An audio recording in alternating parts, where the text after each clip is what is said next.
Yes, we are. On that But note, apparently I want to talk. Okay. Good evening, council, SLT, and audience. I see we have quorum today, so I call this special committee of the whole meeting for Monday, September 30th in session. Adoption of agenda. Yes. Have a motion from Councillor Hildebrandt that the agenda for the September 30th, 2019 special meeting of committee be adopted as circulated. So I guess my question was there any amendments that anyone wanted to make to the agenda? And not seeing any, then that the agenda for the September 30th, 2019 special meeting of council be adopted as circulated. All those in favor? All those opposed? Motion carries. Thank you. And at this point, I ask each councillor if there is a pecuniary interest to declare or general nature thereof. And not seeing any, I instruct the clerk to please note. So this meeting is called on the capital budget special meeting, and we will now have a presentation by the Treasurer, Teresa Quinlan, Director of Finance. Through you, Mr. Mayor, I'm here to present the 2020 capital budget. The agenda for tonight, we're going to talk about the proposed capital budgets, debentures, reserve and reserve funds, and the open house capital requests. So first we'll start off with the capital summary, which you have in your presentation or your binder. And what's important about this summary is that there's various columns here. So we have the total request, what's been requested by staff, and then how are we going to fund these requests. And so if you look across here, so the total, this is broken up. We broke it up this year in two sections.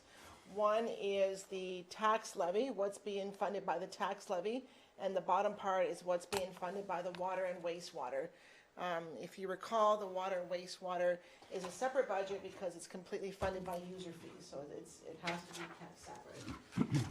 So if we look at the schedule here, what's been exciting for us this year have been some of the new grants that the provincial and federal government have brought forward. It's Investing in Canada Infrastructure Program, and so we have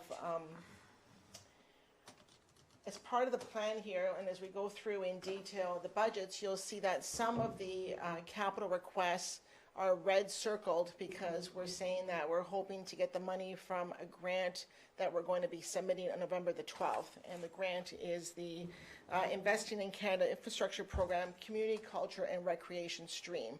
So it's a new stream. The one that we received some grant money for Pelham Street South was the Investing in Canada Infrastructure Program, the Rural and Northern Stream. So there's different streams. And what's exciting also is that when I went to the finance conference last couple weeks ago, they announced that there's going to be a green grant stream. So the same thing, the third grant will come out for green initiatives. A big part of that will pertain to transit, but there's also other green initiatives that they're looking at funding. So this is, it's a pretty exciting time for, I would say, for municipalities that grant money is being flowed to us. So we just need to take advantage of that and get our proposals in, which we did for Pelham Street South. So the column that's important here to look at is the in-year reserve transfer. So this is where the money from the operating budget is flowed to the reserves, and that's how we pay for capital. But if you look at the total cash flows here, the amount that the actual cash flows are less than the amounts that are requested here. And so we're short by about $220,000. So this is where, council has to make a decision. What does that mean? That means that In order to do those additional projects that we have on the list, we would have to take, probably an overdraft on our debt to fund that, because there's not enough cash in this budget to do that. Or if council decreases the capital request by 220,000, then we don't have to do that. But we had balanced the budget, and then we had additional requests that came in, and that's why it's just a little bit over. If you look at the water, wastewater, there is it's even. The request and the cash flow equal, so there's no difference there. So we just have that number that we have to look at. I just wanted to highlight that. So if there are any questions as I'm presenting, just, please just ask me throughout. Yeah, through you, Mr. Mayor, do we know what made the difference of the 220, 168? You said there was balance, and then, Well, there was just, there's some of the items that came forward through the open house. So for example, the $60,000 for the Wheelan Park is an example of that. Oh, okay. So some additional things that council said, please include that in the capital budget, and we just put it in. And then as we go through, then okay. council will decide if you're in agreement to everything, or if there's something that you want to decrease. Understood. Yeah, we just wanted to make sure that we reflected the capital budget on what council told us to put in there. So, in doing that, the original submission that came from staff was actually $5.2 million higher. So that was the original request, and we had to go back and say, okay, we only have, $3.2 million of, oh, Bob, I hope I don't get you in the eyes with the laser. I'm worried about that. $3.2 million that we can actually allocate to the reserves. So we had to cut back $5.2 million, which means we just carried it, we deferred it to another year. Schedule 11, so we have the IT manager on the phone if there are any specific questions. I know that last time council went through line by line for the budget because it was your first year. I don't know if that's what you want to do again tonight, if you want us to go through each item. Or if you want to, if you've looked at it and you're familiar with what we have and you have a specific question. Councilor Hildebrand? Yeah, I have a lot of things I want to talk about tonight, and I'm going to start off with the IT budget. I understand what we're asking for in terms of the MCC and the BMS system and all that kind of stuff, because I think there's a lot of BMS requirements through the whole budget, not necessarily for this year, but the MCC, because I think it's imperative that the staff get effective BMS operating or analytics. So just like when you're driving a car, you can see how fast you're going. We want a BMS system that allows the staff to be able to make judgments on what they're doing. And I think that's critical. So I want to make sure that when we go forward and buy that kind of stuff. The other thing that I'd like to talk about is, as you probably know, we have a CDM program, Energy Conservation and Demand Management Program. And that's a critical program. We report to the energy minister, and we just updated it quickly. It was originally assigned in 2012. I don't know how many people realize, but we're probably 3 times over our baseline when we established it. And there's a lot of factors that go into it. But that report is critical because I know that in December of 3rd of 2018, the energy minister issued a white paper, and what they did was they addressed how they're changing things, because what they're predicting in 2023 is that they're going to run out of power. So they're looking for non-wire installation applications to reduce energy costs, which means municipalities are going to be paying more for the peak factor. And I'm not sure how many of you realize that at the MCC, if you're below 90%, you pay a penalty. And we are running from 75 to 85% right now at the MCC. And we're getting peaks. And we're working on trying to find out what's causing that problem for us. But I believe the way they're going to control municipalities in the future is they're going to charge more when you don't run at the 90% level. Because what they have to do is they have to engineer and provide power at your peak level. Otherwise, you got brownouts and all kinds of problems. So that being said, I got a lot of stuff to talk about in energy, but the other thing is analytics, I believe, is the key to resolving our problems. And one of the things I'd like to see included, maybe not this year, because obviously we're already 220 short, is a fleet management service, because the energy minister is also looking for greenhouse gas emissions and all those things. And fleet management is also a key for managing how much energy we're using. So I know that's not even included in any of the next 8 or 9 or 10 years, but I think that's critical. We need to put fleet management as essentially GPS, but it's more than GPS. I know employees hate the thought of putting GPS on because they think we're just trying to find out where they're working and what they're doing. But the key to that is it's the key to analytics, and I think that's key to driving, just like your financials are. It's key to driving what we as a municipality are going to be able to analyze and how we operate within the government guidelines. And I think if we show that we can do that, I believe we're running on the right track to get a lot of grants from the government. It sounds like that one is a good fit for the green grant. Yeah, So when the green grant comes, we can look at that, and maybe we can expedite that quicker. for sure. Good, thank you. You're So welcome. one thing about the information technology budget, if you look, you have the detail sheets in your binder, $105,000 of that budget is actually covered by grants. So, and grants that we do have, that was the modernization grant that we received this year. So only the difference of the 36,000 is the part that's actually impacting the tax levy. The rest of it is grant covered. Okay? And those grants are, And the sorry, for grants, you. we received money. That was the one-time money that we received this year, the $725,000.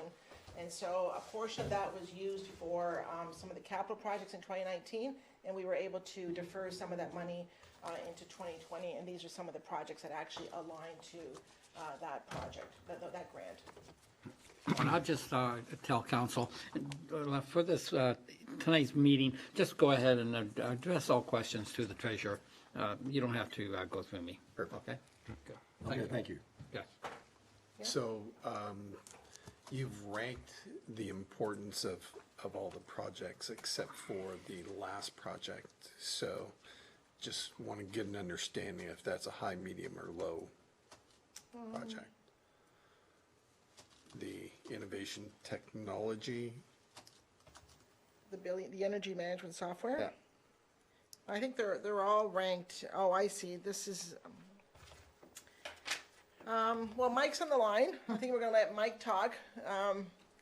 He can talk about the project. I think this one here is covered by the grant as well. That's what Councillor Hildebrand was talking about with the Okay. BES system. so with a grant, is it 100%? Yeah, that's covered? 100% for that one, the 40,000. That's fine.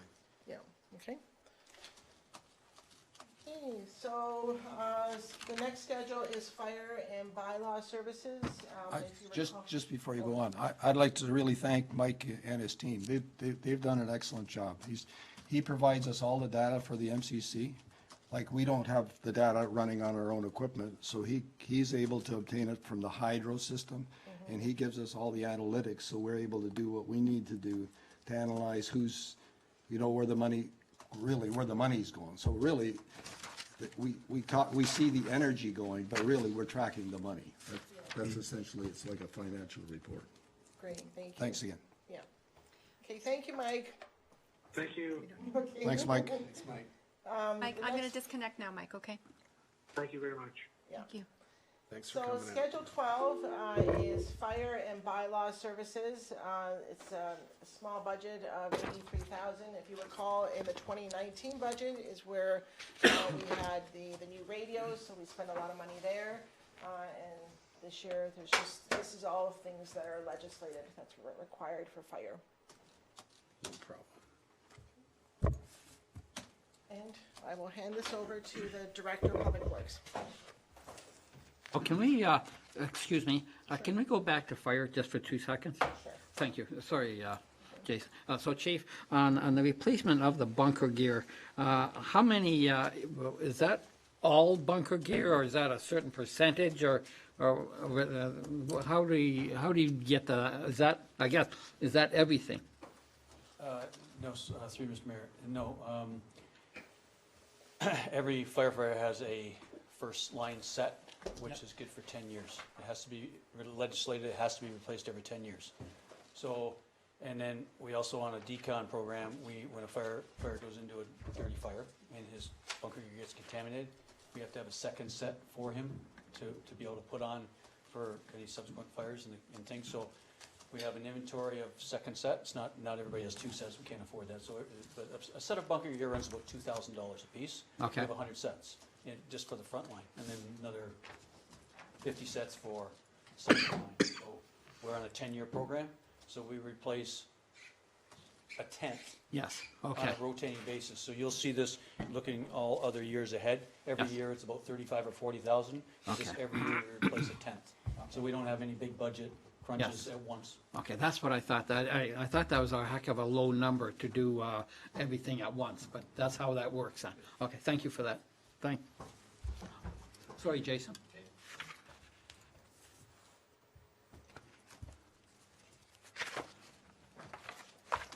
Okay, so last year we prepared a presentation, went through kind of more of an overview of what each department did. I'm just going to keep those slides going this year as well, just to let you know for a refresher, kind of what we manage in Public Works. From the facility side end things, we maintain and operate about 15 facilities. Now this slide wasn't updated, so as we know now, the MCC building is being operated through Recreation, Culture, and Wellness. But still the capital side of that falls under the facilities department.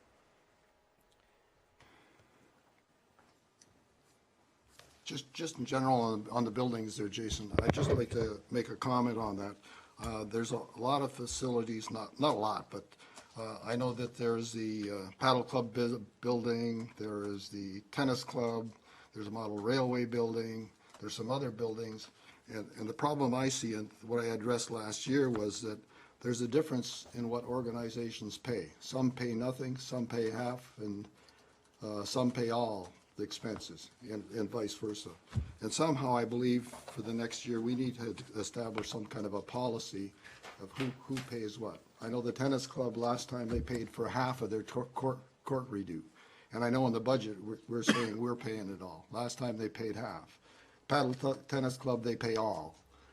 We pay nothing. They do all their own stuff. They pay for everything. Model railway club, the lease says they're supposed to pay it all, the old lease. We pay it all. I'm not saying it's wrong what we're doing. All I'm saying is I think we need to, as a town, have a policy. And I'm not saying we need it today, because I know you're really busy. But I think going to next year, we need to, by the end of next year, come up with a policy of how these clubs pay for things.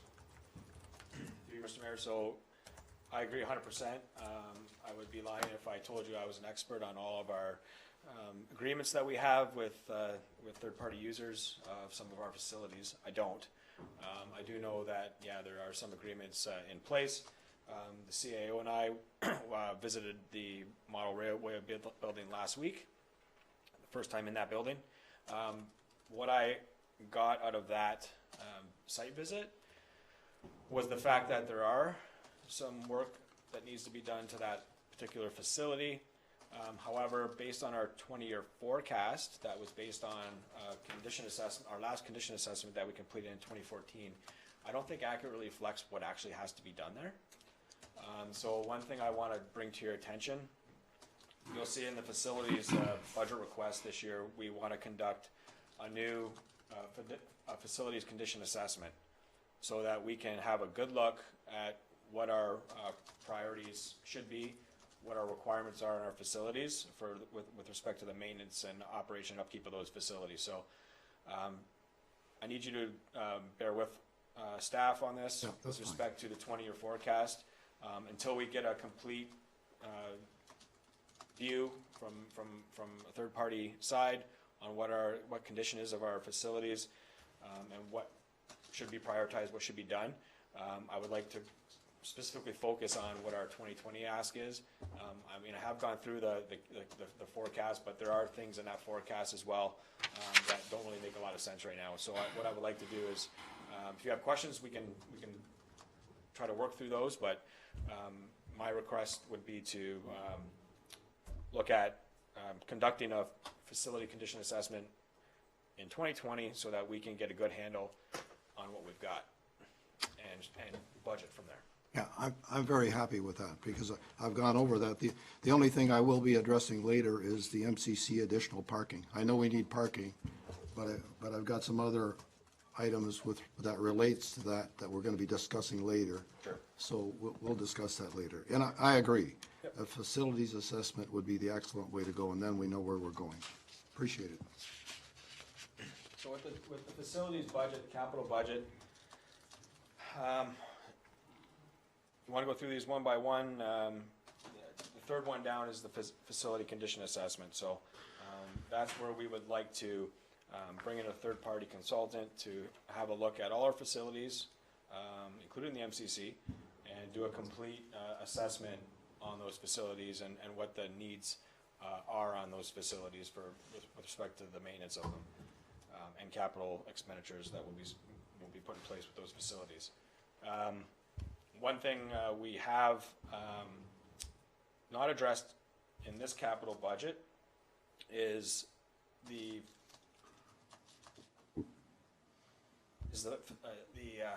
assessment and the initial design and kind of feasibility study surrounding what improvements and upgrades can be made at Fire Station 1. We do have, we're quite critical there.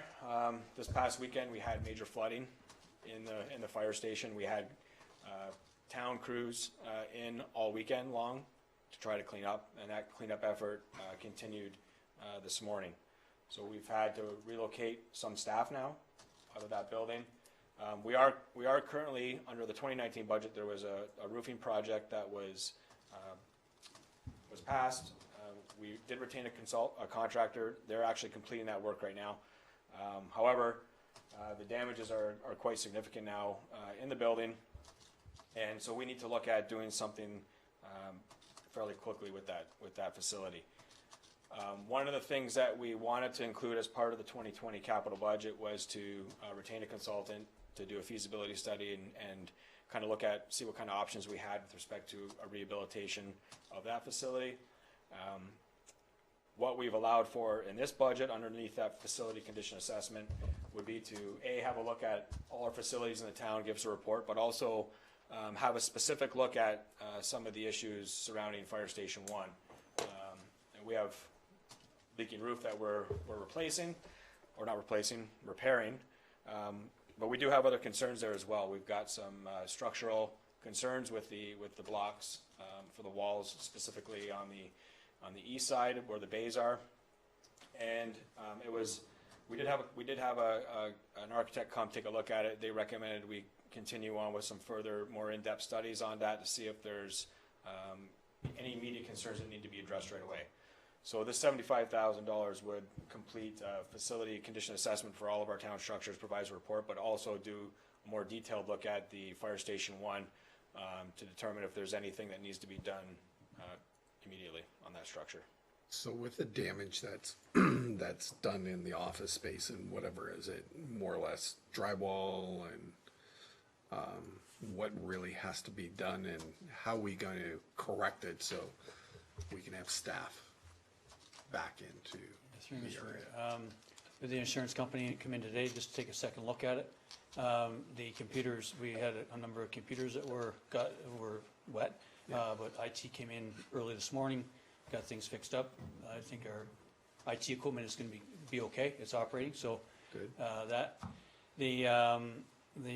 lot of it is drywall, ceiling tiles, furniture. There's a bunch of furniture that's starting to swell already, but I mean.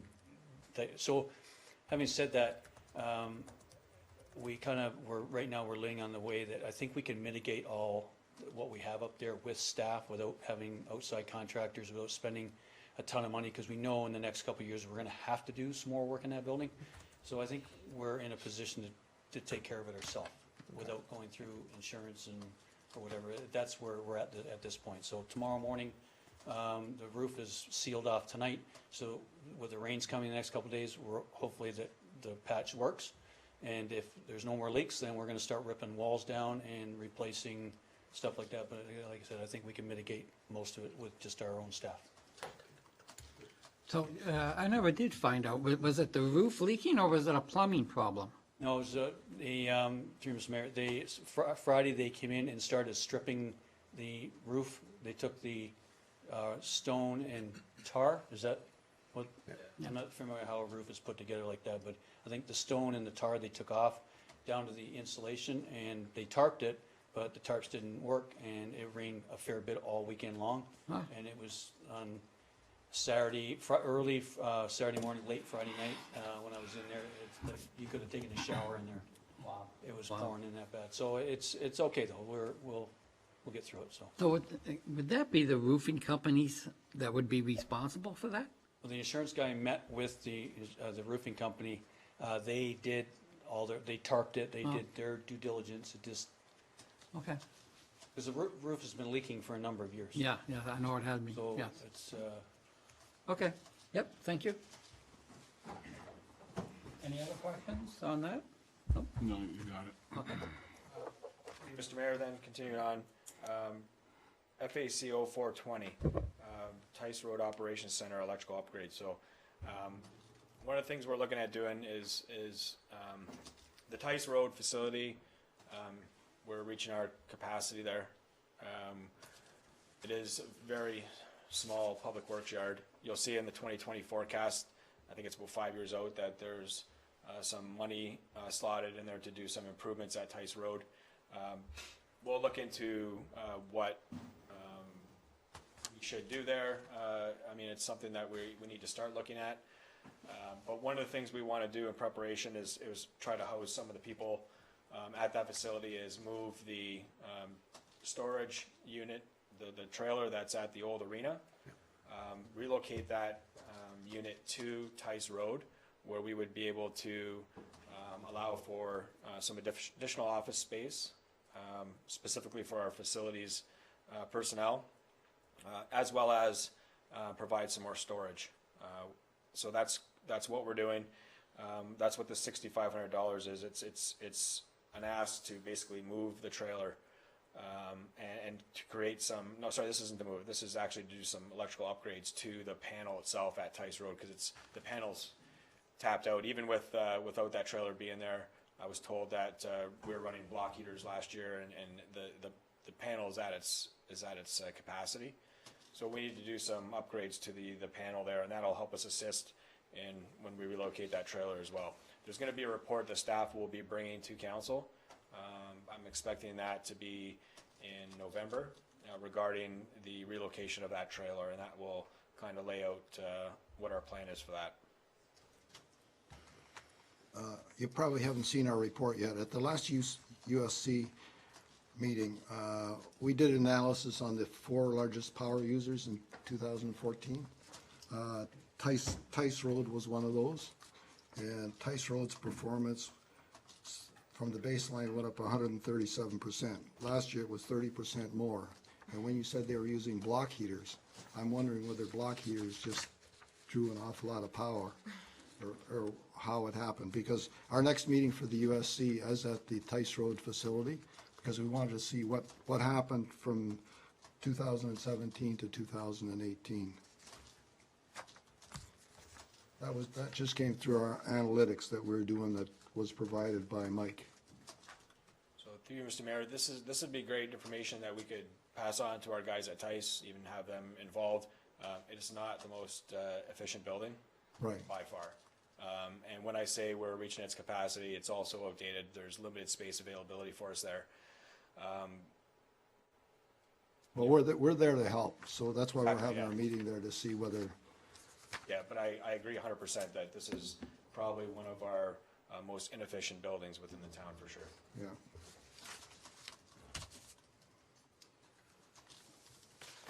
The next 3 projects are related to improvements at the MCC.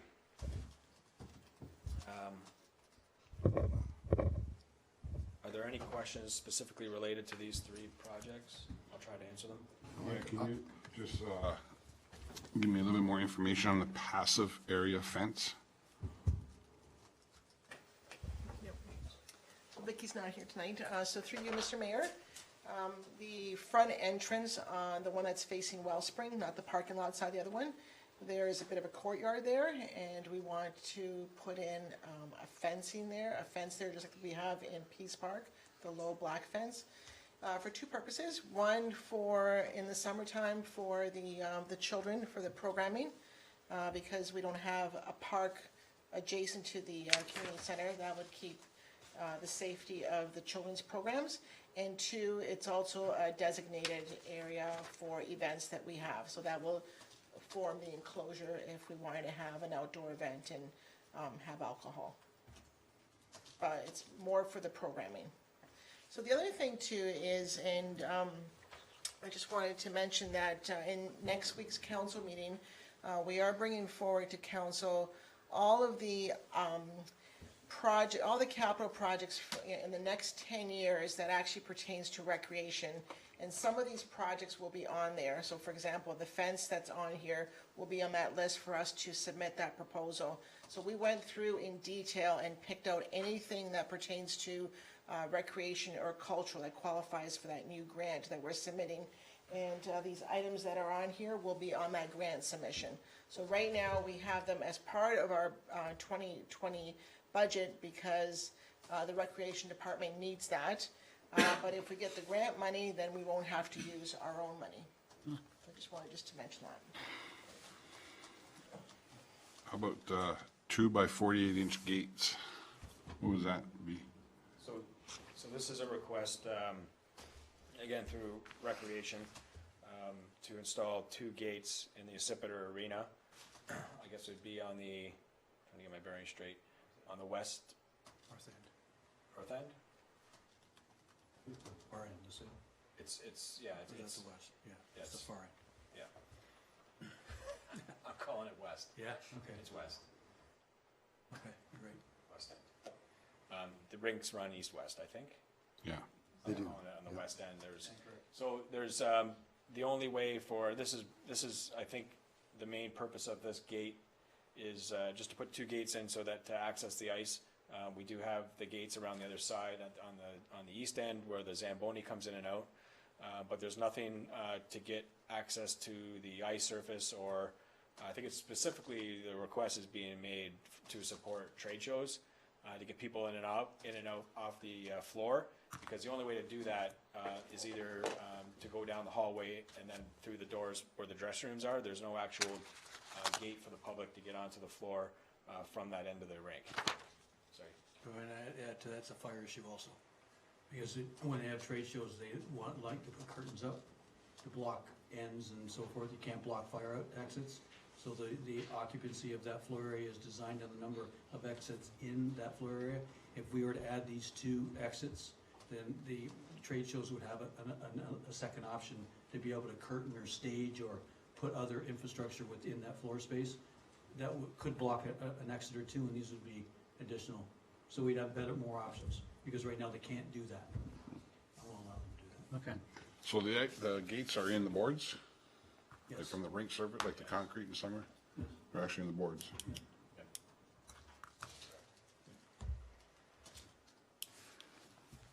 Okay. And then might as well answer the community center information counter.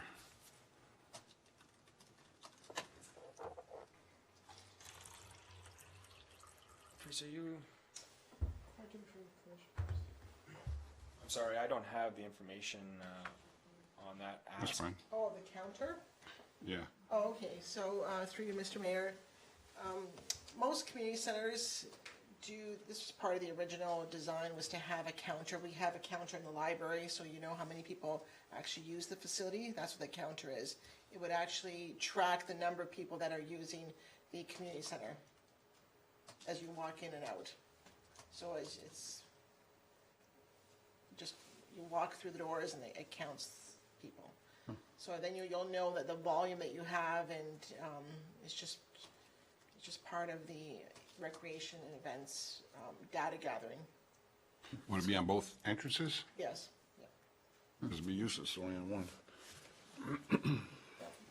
All right. Okay, so the next project, FAC 0820, Centennial Park Hydro Service. So this is a project, I believe that came up at our last council meeting. In 2019, we had a budget of $13,500 to do electrical upgrades to our bunker, where where all the power distribution center is for the park. When we got in there, we realized that there was an issue with the feed into that bunker. There's an existing pole that I guess sits on the property line with two different services on it. If we did upgrades to our service, bringing it in off that pole, we would take liability with respect to that pole. We had our electrician look at it before we conducted any of the work inside the bunker, and it was determined that the first step would be to make sure we have a clean service into the facility. So this is a budget ask, an additional budget request of $15,000 to bring in a service from across the road on Church Street and trench that into the park to a separate transformer, where then we could distribute to the bunker and do the upgrades inside the bunker itself.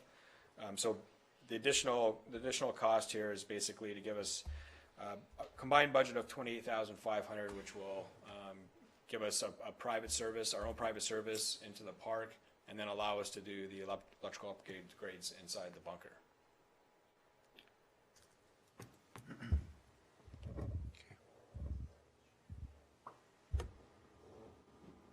Will this be going, so from Church Street, when we're talking the bunker, that's the one right down back by the soccer field?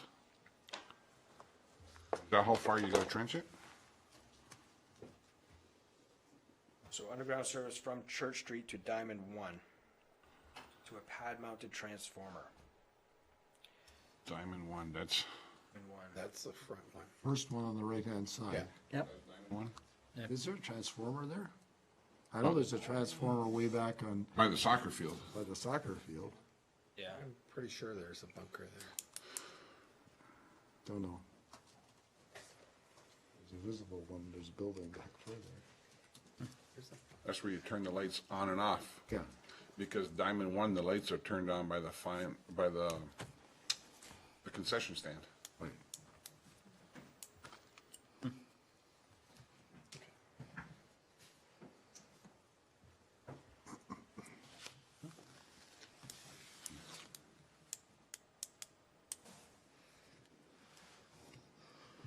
Should I move on to the parking? Yeah. Maybe, maybe if you can make a note of that and if, Just a little bit more yeah, information. just a little information on that one. Yep. Thanks, Jason.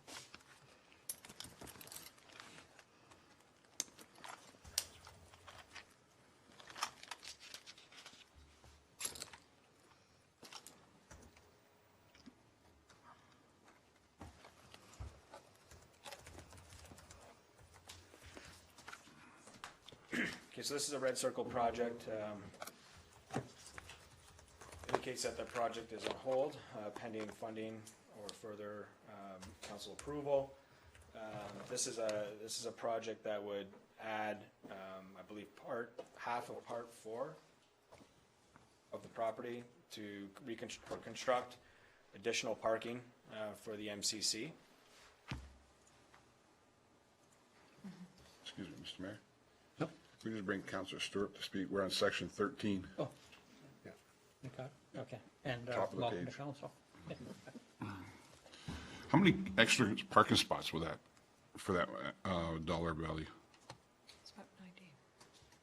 Through you, Mr. Mayor, there's about 90 additional parking spaces that would be contained in that parcel of part 4. So we're looking for grants in that regard. Would it be 100% grant or grant 75%? And then we have to fund a Yeah. portion? So through you, Mr. Mayor, it is, our portion is 26.67%. Okay, So 73% is grant funded. Right. If we get the grant. So which is equivalent to, $120,000 would be the town's portion out of the 450. okay. Through you, Mr. Mayor, does parking apply to the grant? Yes, it does. I think it's one of the eligibilities.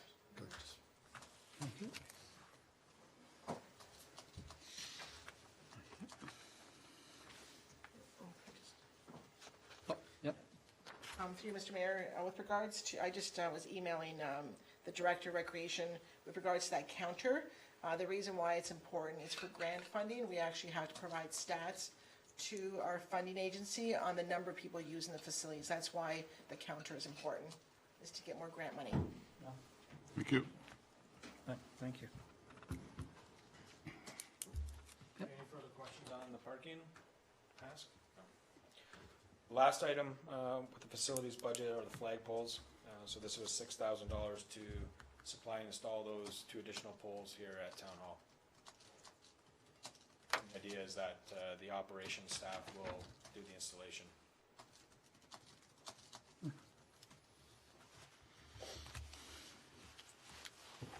No further questions, we'll move on to Schedule 14.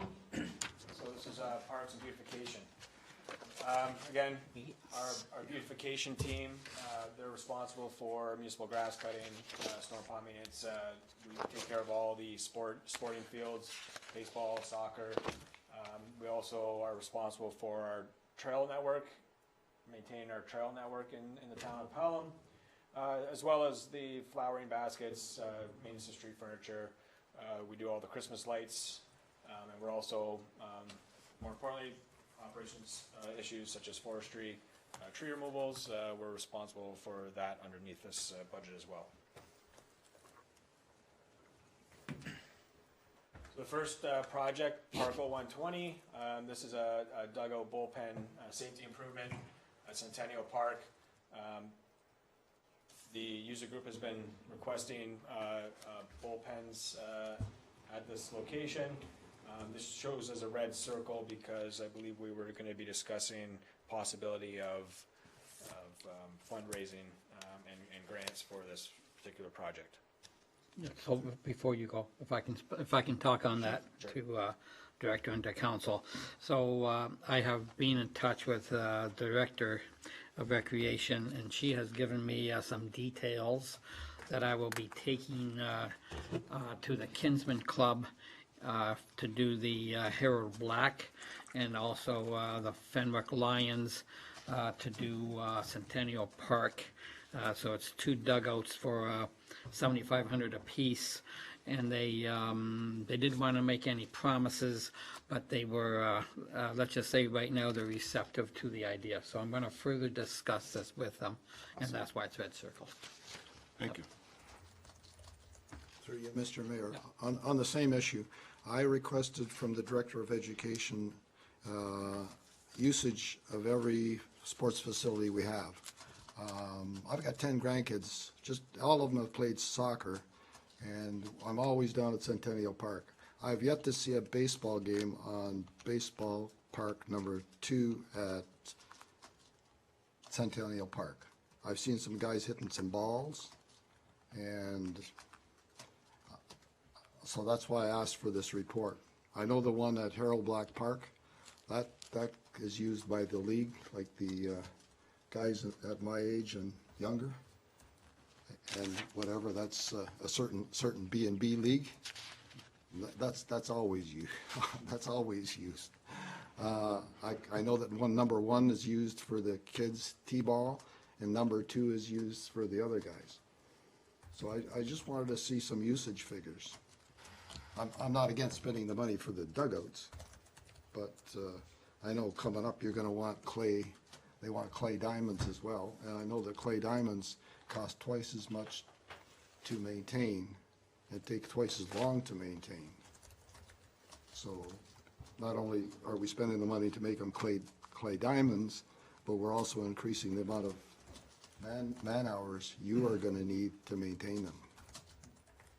Yes, so through you, Mr. Mayor, so the idea here is that this project would not proceed unless there was Right. I guess, funding or grant opportunities available to Sure. the town.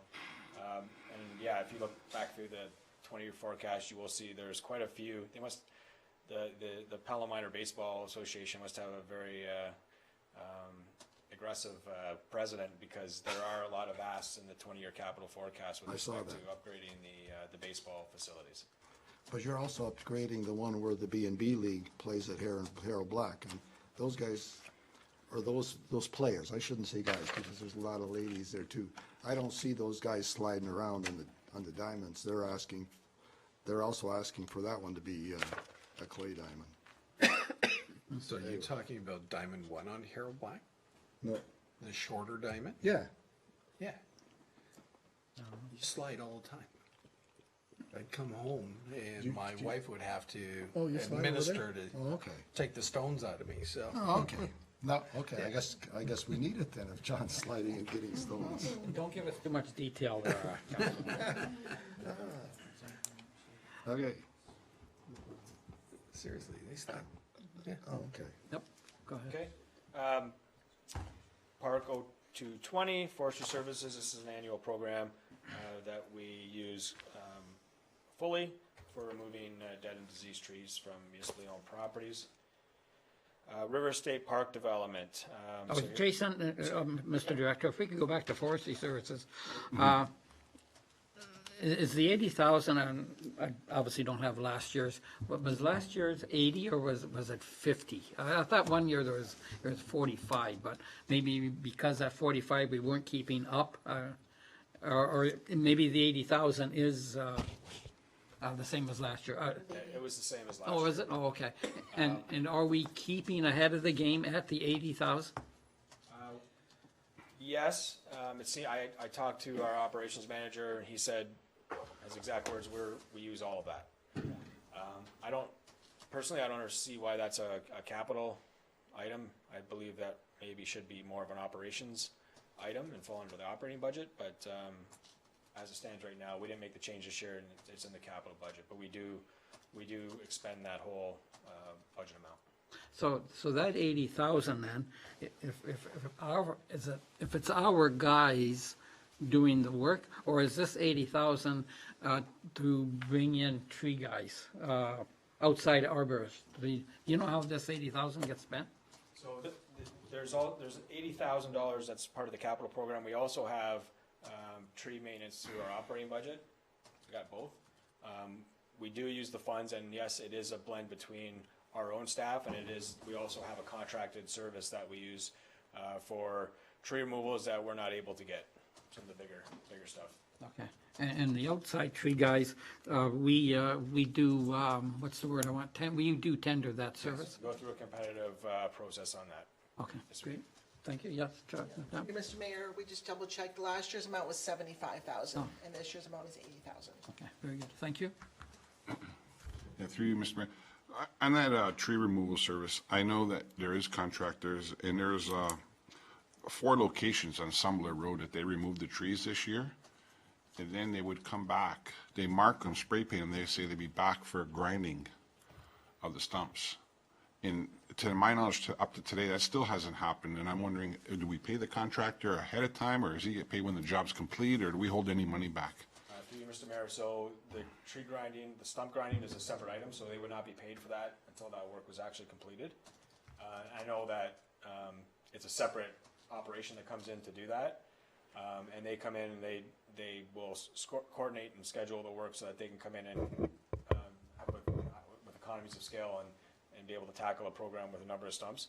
I know this is an issue, it's a concern, and we've had many requests Calls, come yeah. in to Public Works with complaints of stumps, and our guys are trying to coordinate and schedule that the best they can.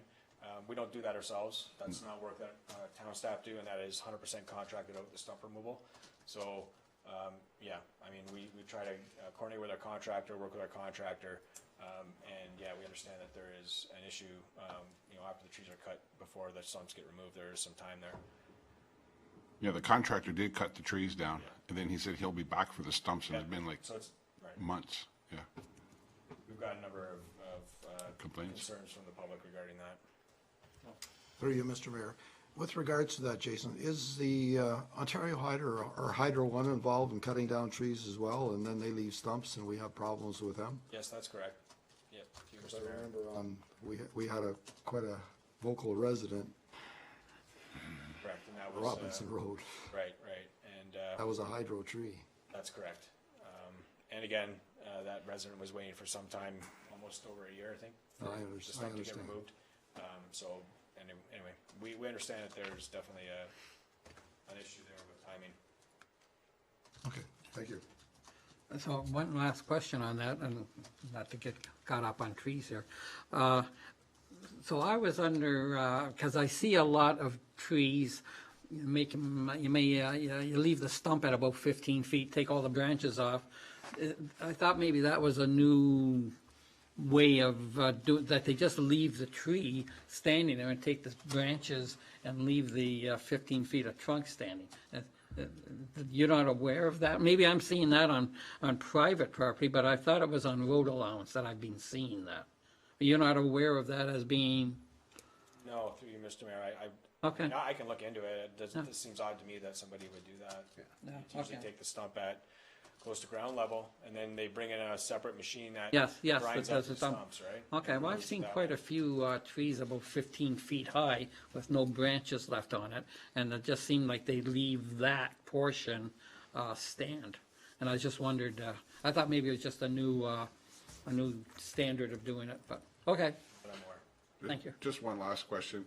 For the tree removal of the diseased trees and et cetera, do you guys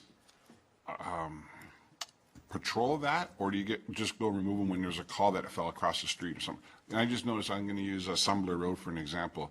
3 times this year, trees fell right across the road, you blocked the road.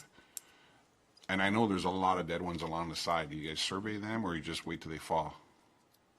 Through you, Mr. Mayor, we don't necessarily go and do surveys. Our road patrols will have a look at trees that are posing an issue and safety concern with respect to the traffic.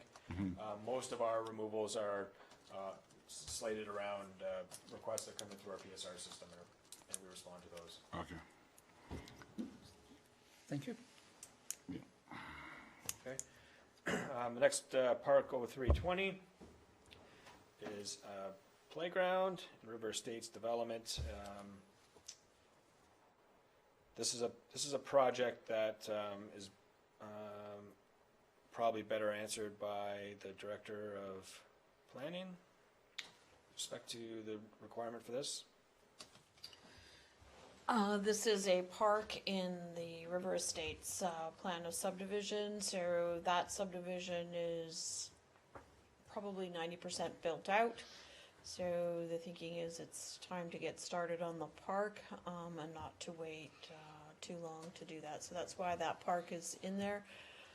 The land was dedicated to the municipality by the developer, but we're responsible for the development of the park. So where exactly is the location of the land? It's off of Bergenstein Crescent. It's right beside the stormwater management pond. Okay, thank you. Mayor, just, I know we've had issues with parks and developments prior to that.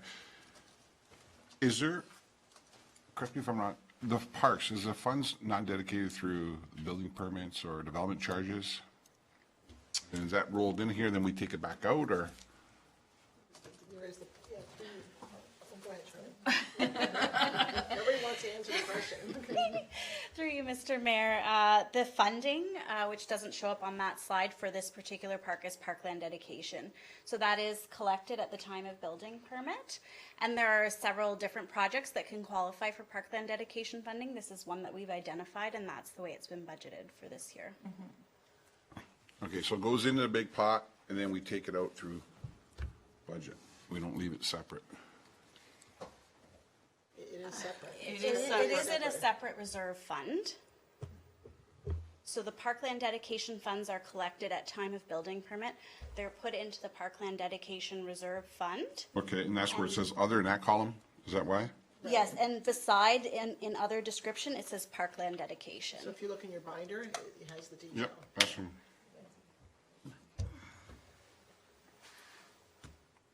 And not wanting to draw this out, but a sidebar, in days gone by, it's been brought to my attention, we used to do the parks before we did the subdivision. So that when people moved into the subdivision, this is your park, and that's what it's going to be. but for some reason or other, it's evolved. So now, and Director of Planning can correct me on this, but I remember sitting at a meeting. So somehow or other, it's evolved now that we wait until the park, until the subdivision's almost done, and now we do the park. But when it used to be, I was told, it used to be a lot less hassle when you did the playground first, so that when people moved into the subdivision, here's your park. And if it's not suitable, then buy a house in another subdivision. Am I right on that?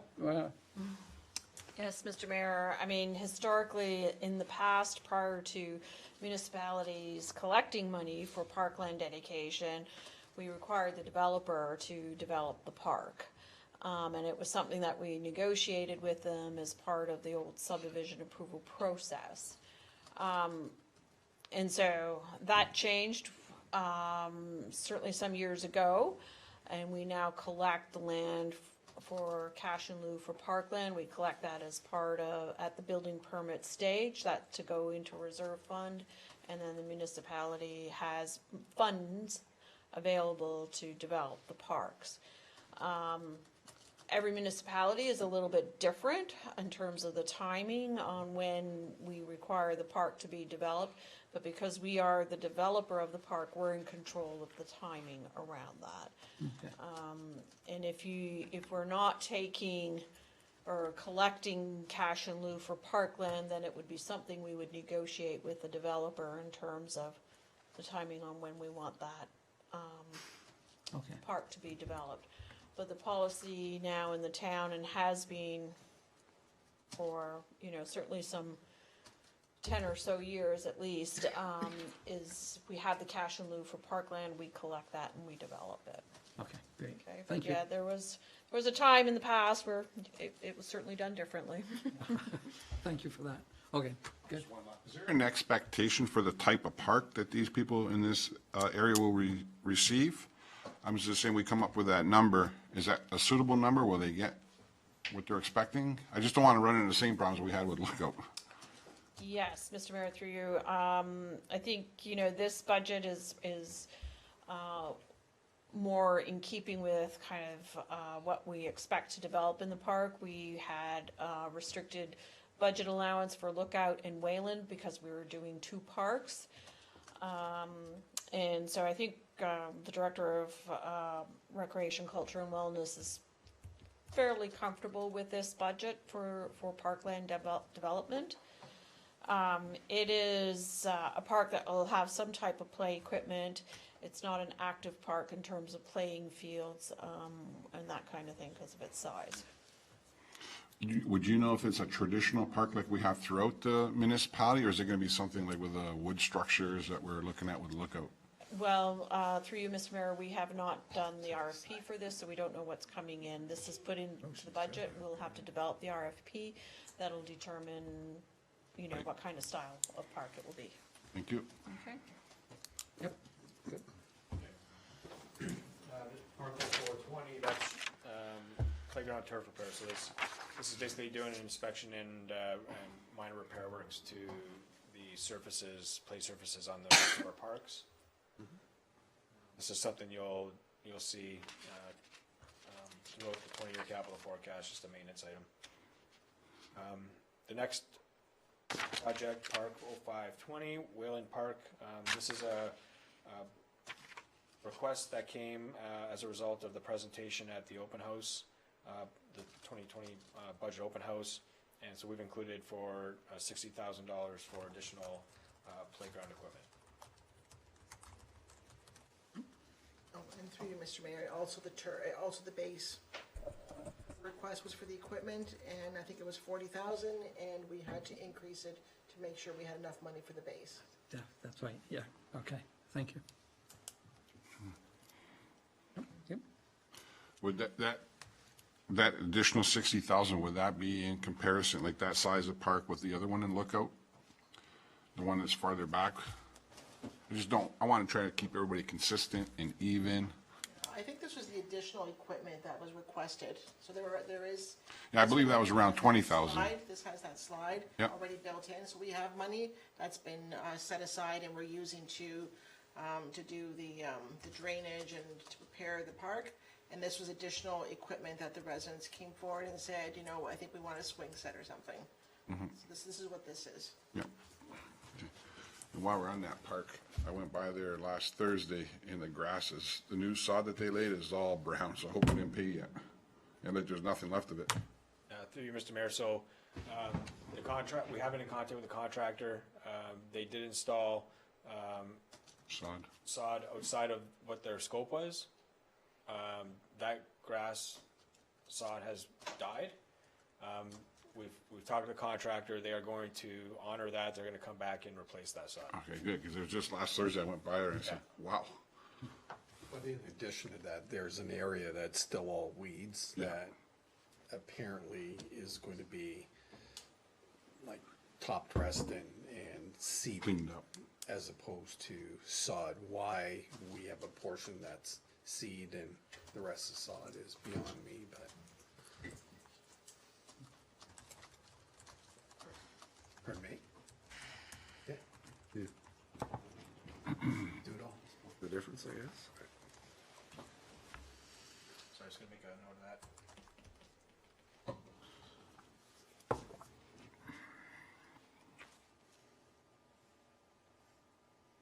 Plus my 5-year-old could lay the sod better than what this company did. Is that bad? Oh, it's terrible. Just terrible. Okay, the final project underneath the park facilities, Park 0620, is field protection. So this is a 4-foot fence that we're gonna be installing around Centennial Park Soccer Field number 2. We have continual vandalism associated with this soccer field, with cars driving on it, and this fence is to basically enclose that field. This is the regulation size soccer field, the first one with the lights? Yes.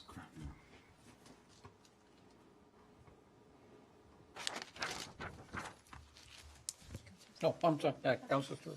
Through you, Mr. Mayor, this field has been damaged repeatedly. Have the culprits ever been caught from any of the damage? So there's no way we could collect from them or their insurance? No, through you, Mr. Mayor, we do park patrols, between the ATVs and the motorcycles, even the police can't catch them. They just take off. They show up and they use the back trails. They cut through the forest. They come in there and they tear it up and then they're gone. What we do, we happen to catch, a plate or whatever. But to date, we have not been successful in identifying any. It's happened 2 or 3 times. I guess, as opposed to the $25,000 fence, which obviously is probably the ultimate, there is no such thing as putting some kind of a camera on there and say that this is video monitored. Have we ever tried that, or maybe it's an impossible thing to do? I don't know. But We put some cameras. IT has put some cameras around Centennial Park, around the buildings and around, but the far end of the property near the trail where they come in. Yeah. I don't believe there's any Okay. cameras. Okay. Yeah. Thank you. Your worship. Oh. Yep. For you, Councilor Mr. Mayor, I know that trail is used, and I know those guys are coming in with ATVs and all kinds of stuff. Is there no way when you're putting in this fence, we can put some poles or bullards or something in to keep those guys from racing through there with their ATVs? Through Mr. Mayor, we have put gates up, we have put blocks up, we have put public works, they just go around it. The ATVs can pretty well go anywhere, and they'll go down a ditch up the other side and through the forest. We'd have to build, I don't know what else to do. Like, Okay. really, Yeah, we have gates that are chained, we have cement blocks everywhere. It's becoming a point where we've made the entrances not very aesthetically pleasing. They look ugly because of all the blockades we put up to try to keep these kids out. And they are kids from what we see, but can't catch them. all right. Thanks. Okay, further questions on that? Move to Schedule 15, which is the roads budget, which is the largest capital ask. I have prepared a couple slides on some particular projects that I want to focus on tonight that might be of interest to you, so we can come back to this. But one of the one of the projects that's gonna, hopefully drive, the public works and roads capital budget for the next 4 years is the reconstruction of Pelham Street. As you're aware, we are, as recent as today, have started the reconstruction of Pelham Street North, which continues on from our where we had finished the urbanization north of Highway 20 to down just past Short Hills Place, and a section of storm sewer is being replaced on Short Hills as well. That project's being completed. This project is south, on the south side of town, of Highway 20, and basically starts at in the downtown area at College Street. And the complete project runs from College Street all the way to the south limit at the Welland Pelham town border. So the total length of the project in its entirety is 2.5 kilometers. The total estimated project cost, the roads portion is about 8.2 million. There also is some water costs in there as well as some storm sewer work that brings the total overall project budget just over $9 million. So the roads portion is about 8.2 million. This is the project that was applied for as part of the ICP Rural and Northern Stream funding grant. We have been successful in receiving approval in principle for the federal contribution as well as the provincial contribution. So the total funds that were available through that grant was 4.2 million. That's what the town was successful in securing. We haven't received any agreements yet, but we have received, they've made announcements and we received approval in principle for $4.2 million worth of that project. So the idea is to take this section of road. The history on this is that back in 2013, 2012, the town entered into an agreement with Associated Engineering to complete the detailed design on the reconstruction of this road. It's been sitting now for better part of 5 years, 6 years, almost 7. And so the project was designed to go in 3 phases. The first phase was from College Street to John Street, and then a section from John Street to Bacon, and then from Bacon to the south limit. Because of the capital restrictions we're under with respect to our infrastructure improvements, we've looked at staging it into four stages. The first phase of the project is from College to Port Robinson Road. So the first phase is from between College and Port Robinson Road. It's approximately 260 meter stretch. It's in the downtown area. This is the section of, and you can see it up in the top right corner, this is the section of road that we have major flooding problems in, and the residents in College and Emmett Street have severe flooding issues related to the poor drainage that is in place on Pelham Street itself. So this section of road actually was part of last year's capital budget ask. At that point in time, the capital budget ask was, I think, 650,000, 625,000. When we started going through the detailed design and looking at the design we had in place, we had the engineer look at, revise the numbers based on today's dollars, because this was done back in 2013. It was completed. So the value of this project now to complete the full urbanization and reconstruction of Pelham Street between College Street and Port Robinson, put the necessary storm management system in place, is approximately $1 million, today's dollars. So this first section, we're presenting the first section as part of the 2020 capital ask. And then in subsequent years, we break it into 3 other projects. So between Port Robinson and John Street will be in 2021. Between John Street and Bacon will be 2022. And between Bacon and the south limit would be 2023, which would give us a completion date in 2024 in accordance with our funding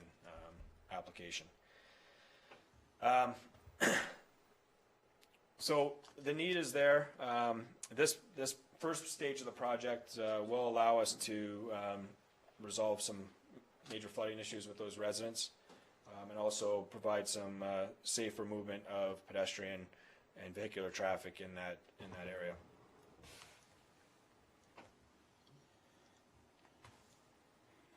Another project that was part of the 2019 ask was the reconstruction and reopening of Sulphur Springs Drive. Staff have brought forward a report to council on this project recently. Originally in 2019, we budgeted $250,000 to do the reconstruction at both sites. Through consultation with Trout Unlimited and our consultant, we realized that budget was light. The total project cost to rehabilitate both sites and reopen traffic completely is in the order of $500,000.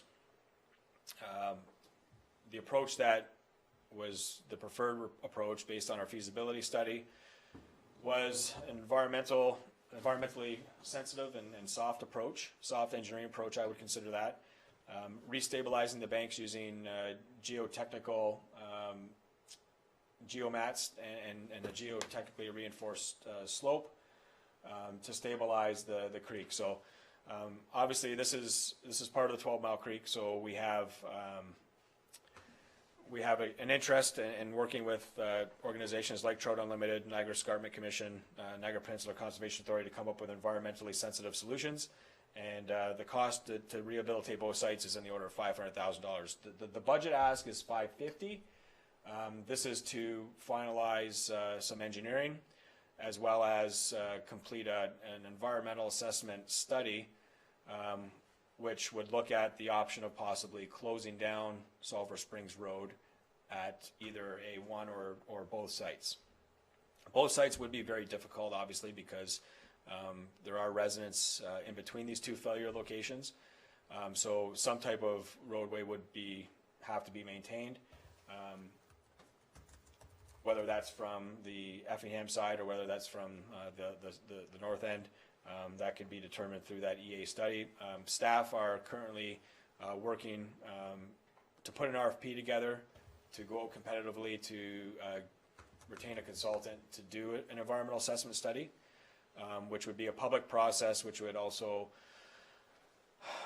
bring into account the comments and feedback and concerns from third-party agencies and organizations to kind of determine as a collective group what would be the most preferred option in moving forward with this project. So that being said, the budget asked for 2020 is the additional funds to complete those assessments, finalize the design, and reconstruct fully both sites. And this is a very time-sensitive project.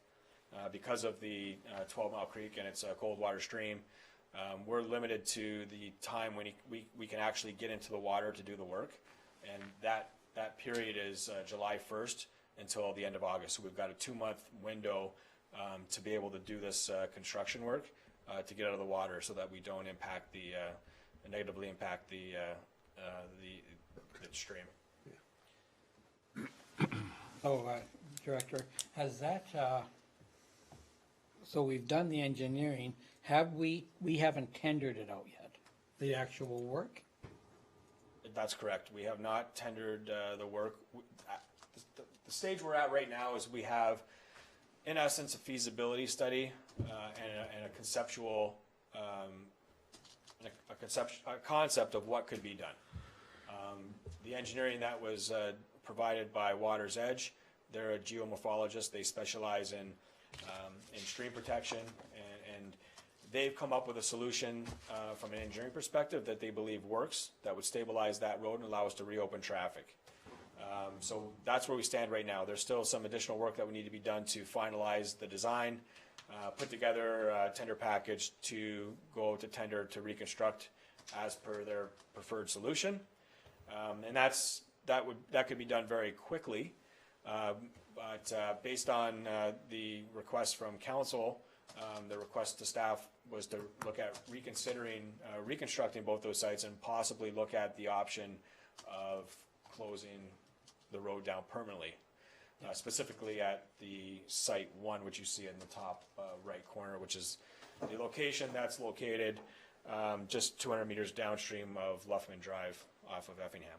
Yeah, and I remind council that I believe we have a public meeting, or we want to get a public meeting scheduled for this discussion to finalize on just, is it feasible to make it a walking path, or do we in fact have to open it again?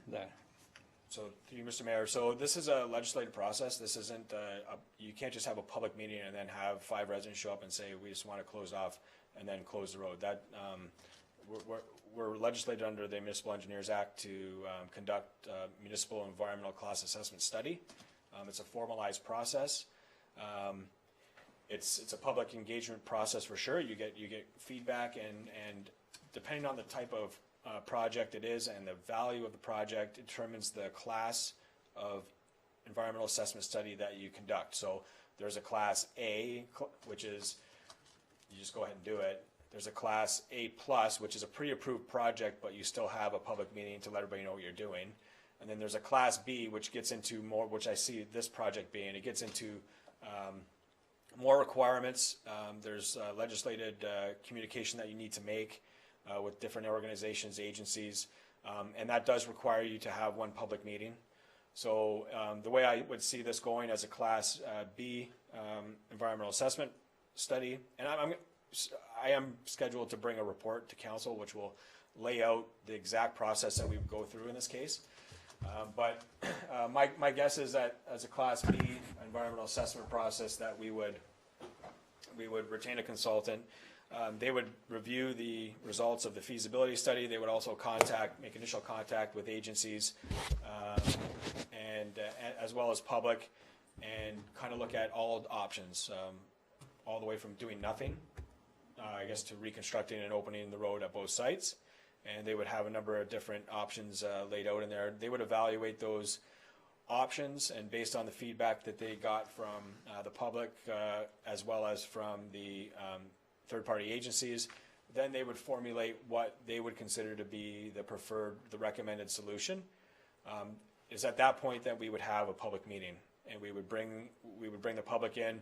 It'd be a public open house. They would it would be in a more informal setting. It wouldn't be with council as you are here and people coming up to speak. It would be more of an open house where engineering staff, the consultant would be on board. People can come in, look at the preferred options, provide comments and feedback, and then they would take that information back, do another analysis, and make sure that they got it right. And assuming they did, they would finalize their report with a recommended solution.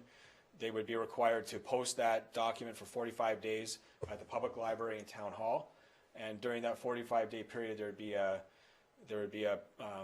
I guess that period is to allow people to basically interject and say, no, I don't agree with this.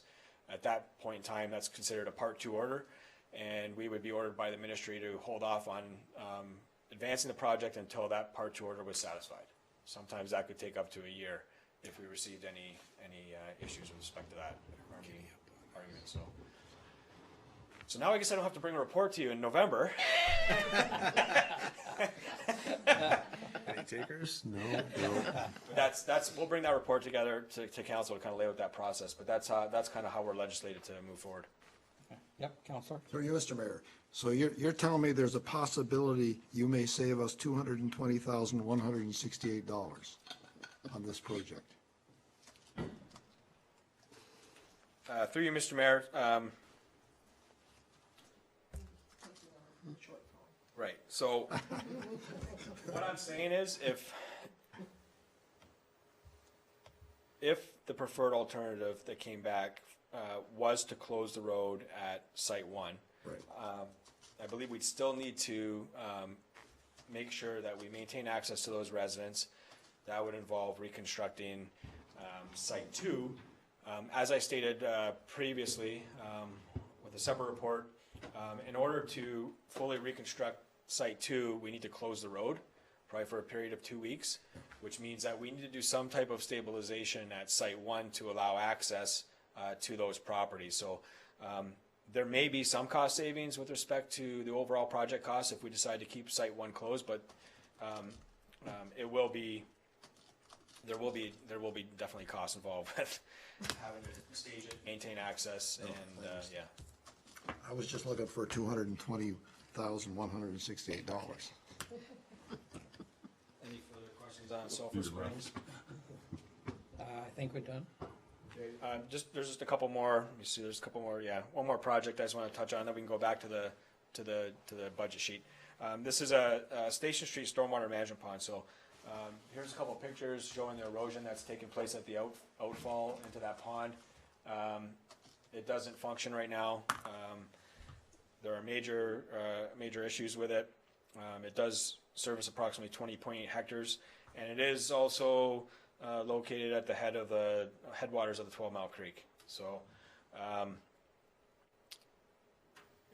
really, we've already done the design on this. We've been working with a consultant. They've presented 3 options to us on what could work there.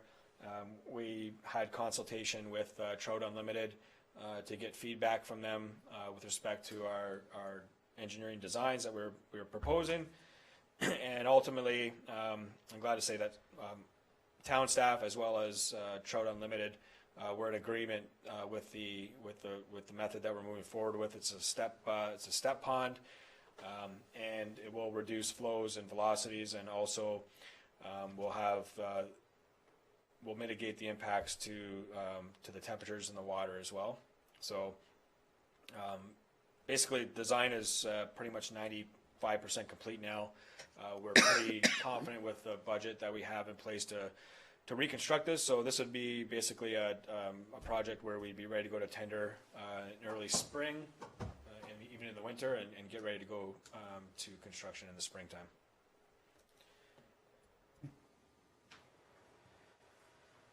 So moving. Well, wait, sorry, sorry. Director, Councilor Hildebrand? On roads, my favorite residents on Meadowvale.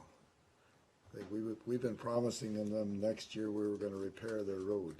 I don't see that listed specifically. Is it in the general repair note somewhere? So the Meadowvale Road, we identified that as one of our priorities with respect to our road rehabilitation. I actually had increased the budget to $600,000 for road rehabilitation general and $200,000 for the road base and surface repair program, for a total of $800,000. Last year we were at $570,000 combined for the 2 programs, so I tried to make a more generous approach. Obviously, we don't have the results of the pavement condition index study yet. We have received approval from council to proceed with that design, and we are moving ahead with retaining, well, we've already retained the consultant. We're moving ahead with that study. We're hoping to get that done this fall, and that'll help us prioritize our projects. Because of the large budget request, we decided that we would scale those programs back. I have increased the overall budget by $30,000 to try to get some additional funds in there to repair our roads. Until I get that PCI study, we are challenged with what we can do. All I can say to you is that Meadowvale is a priority for us, and we haven't developed the list yet, but that'll be taken under consideration when we complete that. And the PCI study will have something to say on how we prioritize our projects as well under these programs. Thank you. Gotta make the residents happy. A lot of these programs, the bridge design program, I'll mention that. If you look down to RD 0420, the bridge and culvert appraisal, we're legislated to do this every second year. And this year we're up for completing that assignment. So we'll hire a structural engineering firm to come in and do an assessment. It's kind of like the facility condition assessment, but they'll come in and do an assessment on all of our major culverts and bridges. And they will develop a report that will identify what the needs are of the town over the next 10, 20 years. The way it's been done in the recent past is that the consultant that's been awarded the assignment has come back with basically now needs, what your needs are from 1 to 5 years, what your needs are from 5 to 10 years. Anything outside of 10 years is considered to be adequate and okay. So the first project here is looking at doing designs on 2 major culvert replacements, similar to Poth Street. So this would be a design assignment which would undertake basically the geotechnical work required to look at those sites and complete the design for those 2 projects so that they're tender ready and shovel ready and ready to go for construction. But this does not include construction, it's only design. So if I can just comment, I mean, this is such a sore spot with me, and I'm just a cheap old farmer, and I realize this. But the engineering study was done for the culverts 40 years ago to determine the size and how they were situated on the bed. They haven't moved, they're still there, and of course, over 40 years, no doubt they have to be replaced. So it just bothers me. I know it's regulations, so I know I'm wasting my breath, Jason. That's definitely not your fault. But you've got these culverts. They've been there 40 years. They haven't moved.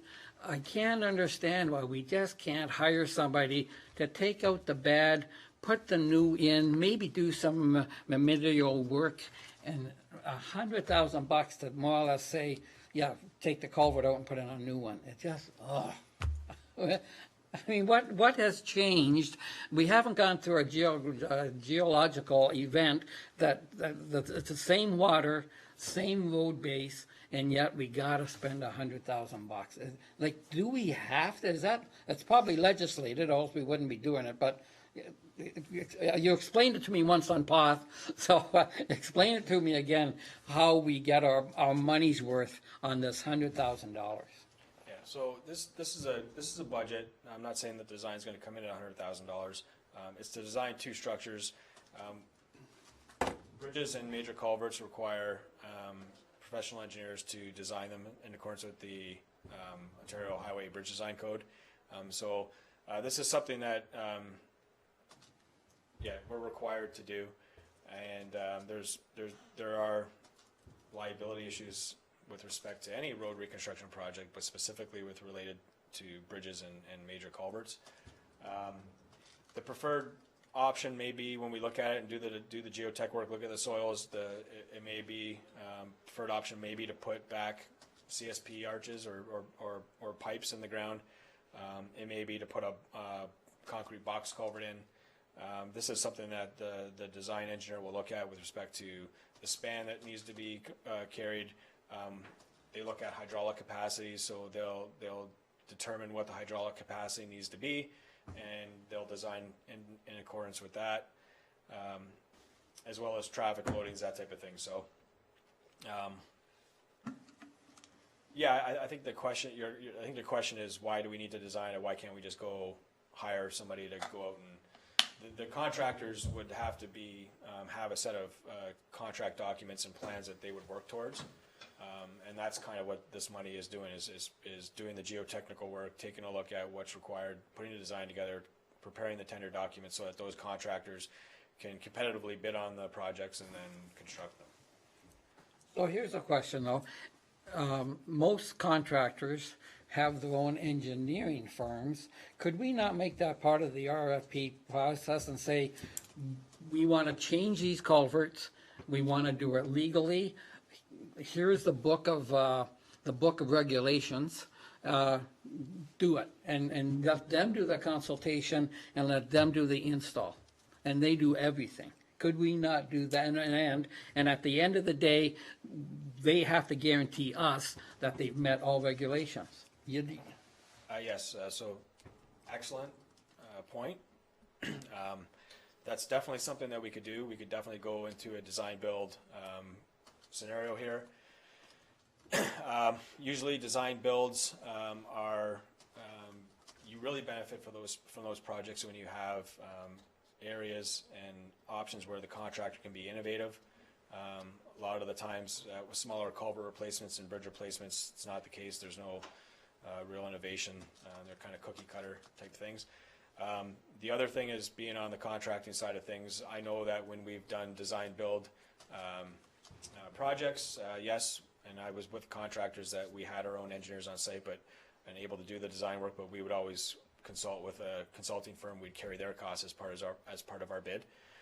So yeah, to be honest with you, there may be some cost savings there. That's something that I can take back to my engineering department to discuss. Personally, I've been on the other side as a contractor as part of design build, but I've never actually tendered a design build RFP before.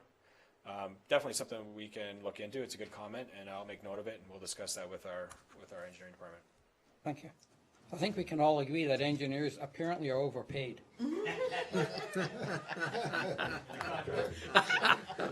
Thank you, Director. Thanks. Work.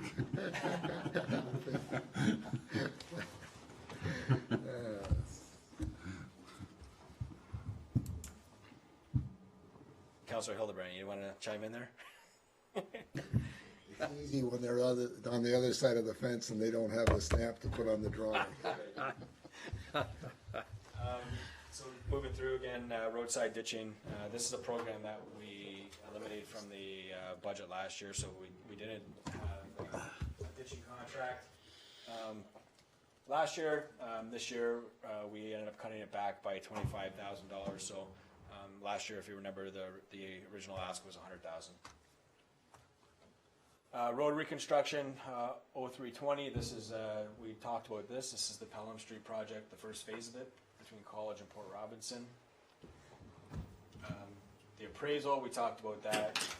RD 0520 concrete program. So this is our concrete repair and replacement program. This is basically we go out, do the inspections on all the concrete sidewalks, determine which sidewalks need to be replaced, and basically it's a remove and replacement program. And we try to take care of any sidewalks that don't meet our minimum maintenance standards with respect to lips and damaged panels, stuff like that. So culvert replacement program, an annual program, $60,000. This is a tender that we do put out. This is a program designed to do larger culverts that our crews aren't efficient in doing. So we contract those out. We usually get about 3 culverts completed for that $60,000. Effingham Storm Design, RD 0720. So this has been a project that's been kind of getting bumped and bumped and bumped. It's a drainage issue and an erosion issue on Effingham Street. Basically it runs down from Highway 20 where the region completed their reconstruction works. And we just haven't addressed the storm drainage down Effingham, and we're getting severe erosion and some flooding issues down in the Ridgeville area. So this is an ask to go ahead and do some studies and complete a design on what can be done there. It's not the construction; it's only the design component. 0820 is an engineering program. This is something I don't think should be a capital project. This should be more of an operations, but here it is. It ends up in the capital program, and it's basically to undertake engineering studies related to our infrastructure. So anything under this, we would do the traffic studies, we would do traffic calming studies, stuff like that. I talked about 09 and 10. These are our road rehabilitation projects and patching programs. This year under the program, we recently completed, we redid Maple Street in North Pelham. We completed the resurfacing of Pancake Lane to the west of Haste. And we redid a section of Welland Road, repaved a section of Welland Road. The patching program actually just got tendered, it closed, so we will be retaining a contractor to go out and do miscellaneous base repairs and patches on some of our roads. You'll drive around and see the areas marked out in white paint. So we are getting to that, now. Maintenance of street lights and traffic signals. So this is an amount that's been set aside in all our budgets. It's it's an agreement with the Niagara region. They maintain and operate all our traffic signals and streetlights, and they bill us accordingly when they come out and do those maintenance. One thing that's we got to consider as part of this budget, at the intersection of Port Robinson Road and Pelham Street, we undertook a study with the region, or the region piloted a new system. Usually there's they call them traffic loops. They're installed in the asphalt. When cars come over them, it activates the signals and sets the timing off. This is actually a camera that monitors the traffic flow. So this is a pilot project. If we're to proceed now, it's the end of the pilot project. If we're to proceed and keep that, that's about a $20,000 cost to the town. So that would be part of this program as well.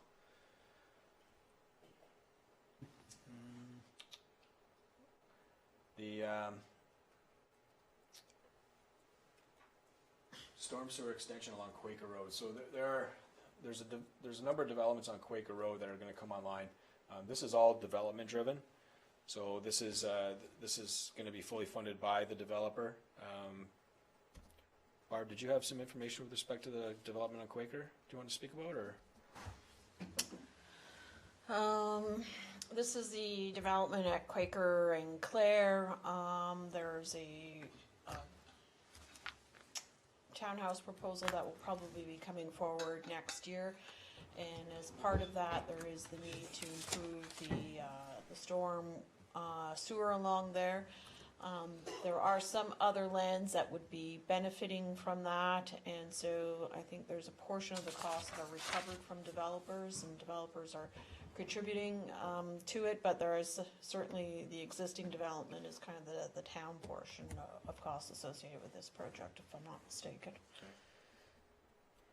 But it's there is pressure there, and currently it is experiencing some flooding issues during storm events. The town also needs to replace the water main along this section, as well as the region is going to be installing a force main, sanitary force main, on this section of road. So there are a lot of things in place. Like I said before, when you reconstruct a road, it'd be nice to do the underground services at the same time as you reconstruct the road. Everything's done complete. I don't see this one going that way. If the developer goes and forward with this development, we need to put the storm sewer in now. The water main work will need to go in as well, will need to be replaced. We've got that in the 20-year capital forecast, kind of aligned when the region will go in with their sanitary sewer. And then once the underground services are in, then we would come through and urbanize and reconstruct that section of roadway. So those components are in our 20-year forecast. And basically this year, if the development goes forward, it's to actually just to put the storm sewer in, support the development.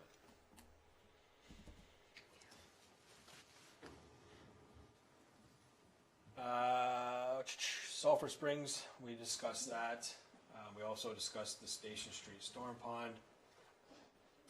The next project is Foss Road resurfacing. So this is a road component for one of our capital investments in our sanitary system in Fenwick. So when we get to the wastewater section, there will be a project there that I'll present to you, which will be the upsizing of the sanitary sewer system on Foss Road to support the development that's happening in Fenwick.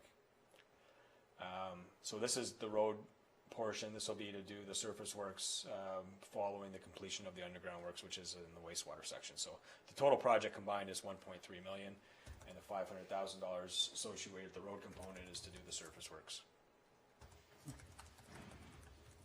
Will the surface be tar and chip or asphalt again? Right now, currently it's tar and chip.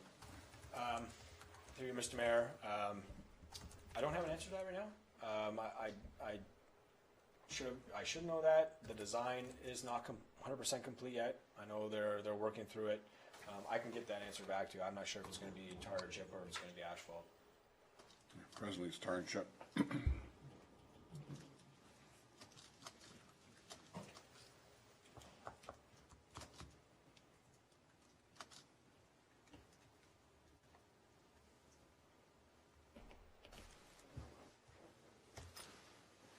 Okay, RD 1620, road design, Pelham Street, Port Robinson to John Street. Actually, this should read Pelham Street, College to John Street. It actually should read Pelham Street, College Street to Welland South Limit. So we completed the design on Pelham Street in 2012, 2013. When we looked at applying for this grant, that's when we realized that the design had already been completed on the section for all of Pelham Street. The design has not been looked at since 2013. We've, as part of the budget process, we asked the consultant to go back through and based on, and they've done a detailed design on it. They did a detailed form of tender that would be used as part of a tender package.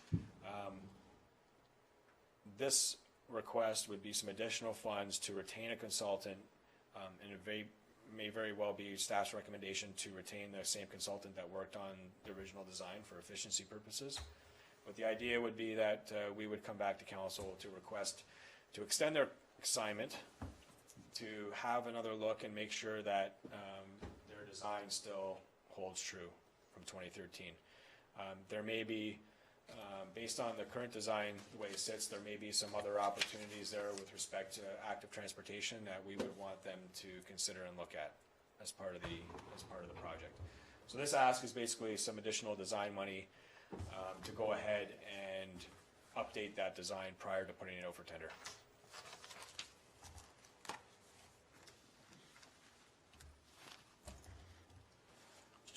Okay, RD 1720, Rice Road landscaping features. So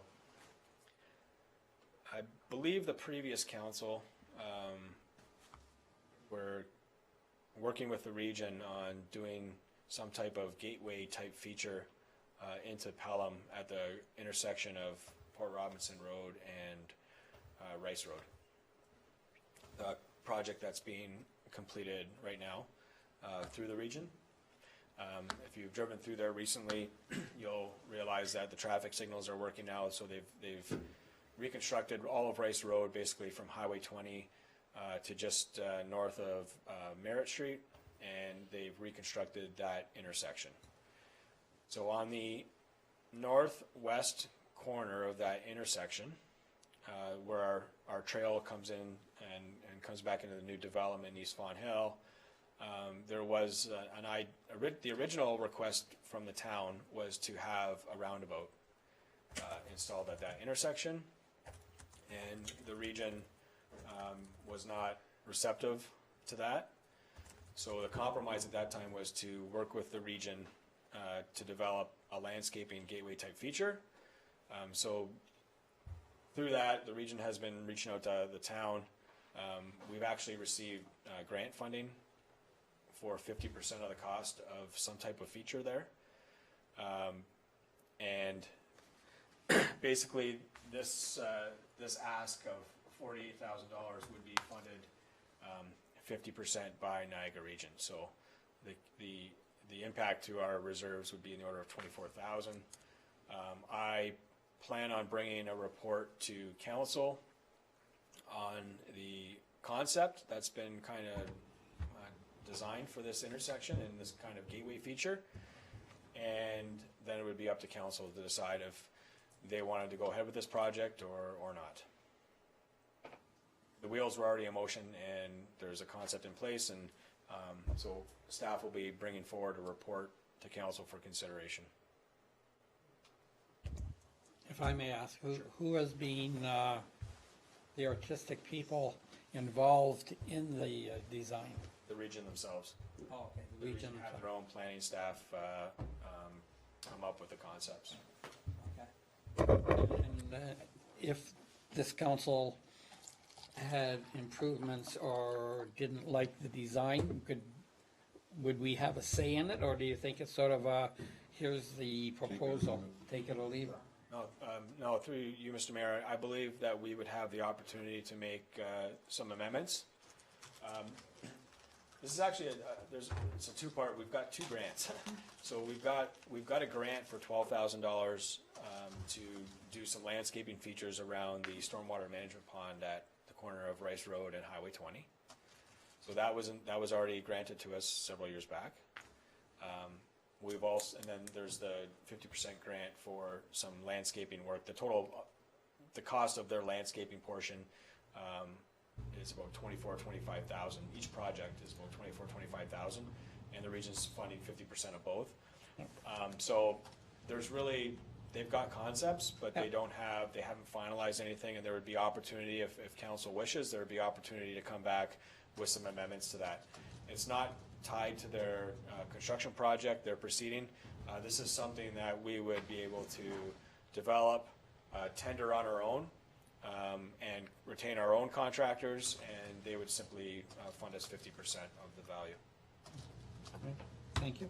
Any other questions? Would the gateway on Rice Road and Highway 20, is that going to be coming up at all this year through the region? I know the region's going to be responsible for that as well, would they not? With the entrance of Highway 20 and Rice Road? Through Mr. Mayor, I'm not aware of any gateway feature at Highway 20 and Rice. It was brought up a few times at our beautification. So I committee know as well. that we're planning on doing some landscaping features around the stormwater management pond, and part of that involves, if you drive down there recently, they've completed the asphalt pathway. There's still some concrete work and landscaping work, obviously, to do around that stormwater management pond, which they're going to be undertaking. But the features that I'm talking about, I think, are specifically related to some specific landscaping features along that pathway, the concrete, and really allowance for some seating area, some benches, that type of thing. I don't know the full details of what's been proposed there, and in fact, I don't think there are any hard details yet. It's kind of very conceptual at this point in time. Through you, Mr. Mayor, I guess this would be for you, Teresa, Director of Finance. In like RD 1220 that Ms. Weens referenced, it was saying about the stormwater, the storm sewer, and that even though like it's for new development, but yet it will benefit some existing properties. I was wondering if there were any local improvement levies for that sort of thing. Because I know years ago when I bought a house in Font Hill, there had been local improvements. It was on Pelham Street, north of the lights. And when we bought the house, in addition to the tax bill, there was a number of years owing for local improvements. Does the town still do that? Through you, Mr. Mayor, what we have here to fund this one here is through development the DCs, the development contributions. No, is that wrong, Charlotte? Okay, let Charlotte correct me. All right. Apologies. So the way it is in this budget is a developer contribution, which is different than development charges. In hearing what the Director of Planning has said, we will have to just have a chat about this one project and make sure the funding mechanism that we have for it is correct. So there isn't a local levy that I know of. But this is, so what happens is if it's in the development charge background study, then they determine the benefit to the existing, and then the development charges are charged to the developers. This one, the way it's been set up, is a separate payment by the developers for that, and we will have to determine if that's the correct funding for this project, and if not, we'll have to report back to council on that. Thank you. You good? Okay. The last project on the roads, RD 1820, the Lookout Street. This is the urbanization of Lookout Street. Work is being completed by the developer, and basically this is the town's portion for that. This is the urbanization that is taking place at on the north end of Lookout Street. Barb, is there any further things you want to add regarding the development on Lookout on north end? This is a budget ask. Is there the town's portion? Yes, this was work that was completed this past year by the developer. The developer upfronted the cost to undertake this work. There were some severances that were approved and finalized, and as part of that, there was the requirement for the developer to enter into a development agreement and do that urbanization of Lookout Street. But there again, there is a town portion of the cost associated with that. I think it's 7 lots that were created up there. Thank you. Well, I have a question on that street and the urbanization of it. If, and I believe we're having a staff report come back on the other end of Brewerton, but on Lookout Street, I know there has been a request for a stop, a three-way stop at one of those streets, and also a resident suggested to me that on the west side of Lookout Street, if there could, who would be responsible if it was feasible to paint in a bike lane on the west side? Or, of course, we need a report on that, that perhaps if we do end up putting a three-way stop on Lookout Street, and then also if there's possible to paint a bike lane on the west side. Yes, through you, Mr. Mayor. So we did do a study at that intersection. It did not warrant a stop-controlled intersection, and this is getting back to the old, well, you know, the old question: do you calm traffic with stop-controlled intersections? I'm not a specialist or an expert in this field. Through discussions with other municipalities, some other municipalities, and with our own operations department, it's not best practice to install stop signs for traffic calming measures. This is something I will, again, take back to our operations department, our engineering department. I know that traffic calming is one of the major issues that are facing you as counselors, because you get, I'm sure, a number of complaints regarding traffic speeding, and so we understand, staff, we understand that it is a concern. What the best way to handle that and solve that problem, I'm not 100% sure.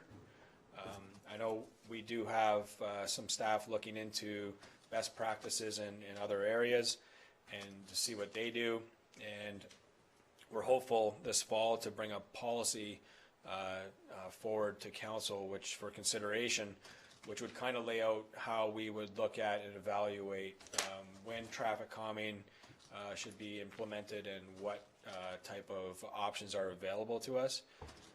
We'll also identify in that report the effectiveness of using stop-controlled intersections as traffic calming.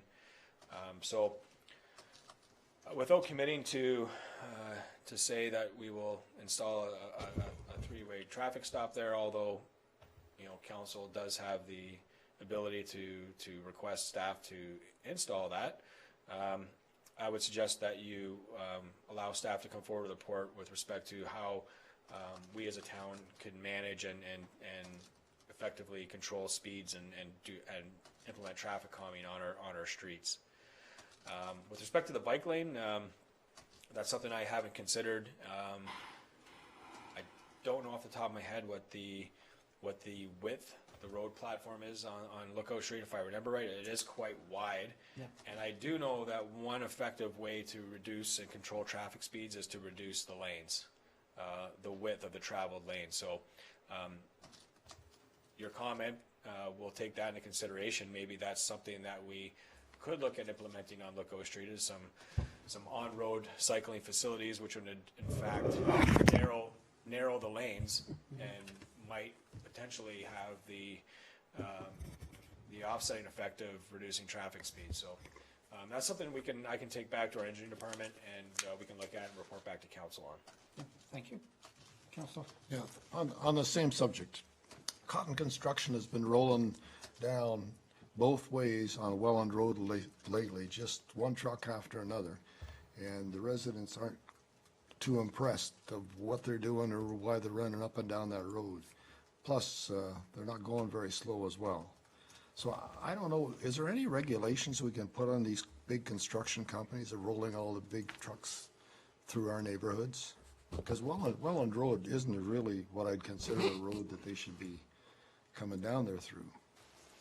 Through you, Mr. Mayor, so we do have roads that we will limit traffic on. Most of the time, it's related to the spring thaw season, and Right. we limit loads on more of our local rural type roads. Whereabouts on Welland Road? Well, just, Just in general? no, it's a town portion they're running through, basically from Haste. Well, I live down that area, those are my residents. Basically, I'm seeing them from Haste, running west and east, so they're coming all the way down Welland Road there. Yeah, through you, Mr. Mayor, I'm not sure, I haven't heard any complaints from myself. It's the first time I've heard about it. We can take a look into that. Welland Road would be considered probably one of our more arterial type roads even. So I don't know how effective it would be to restrict traffic loads on that section of road. But we could definitely, I'll definitely take this back to our operations department and our engineering department to see if they've heard of any issues, and I'll definitely bring this to their attention. Fire Chief, have you heard of any issues related to construction equipment? No, I was trying to think, I mean, that's class 3 road, so it's built for heavy equipment.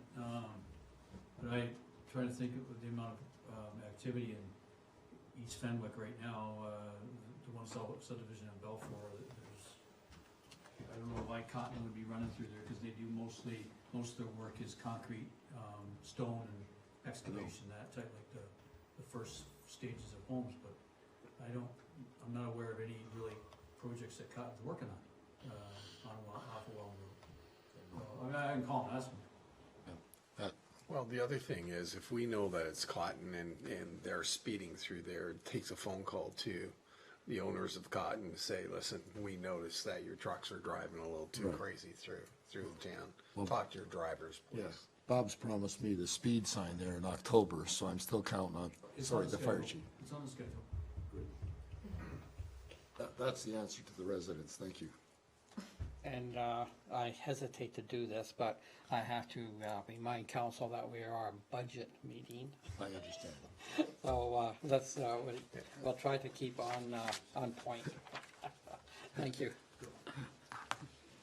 So, sticking with the roads a little bit, I know, looking at the projections when we did our capital budget last year, and obviously this particular thing got on the cutting floor for this year, but we were looking at feasibility, investigating feasibility of taking a sidewalk from, is it Valiant Street on Canberra Road all the way to Effingham Street. I think there was 20,000 allocated for it. So all that I'm asking is that we don't lose sight of that project. That's a perfect linkage from Font Hill into Ridgeville. In addition to that, on the south side of Canberra Road, we've got those rumble strips, which isn't safe for bikes. So we've got to look at that section and that linkage from the two communities. Not to say that it should be here now, I just don't want to lose sight of that going forward.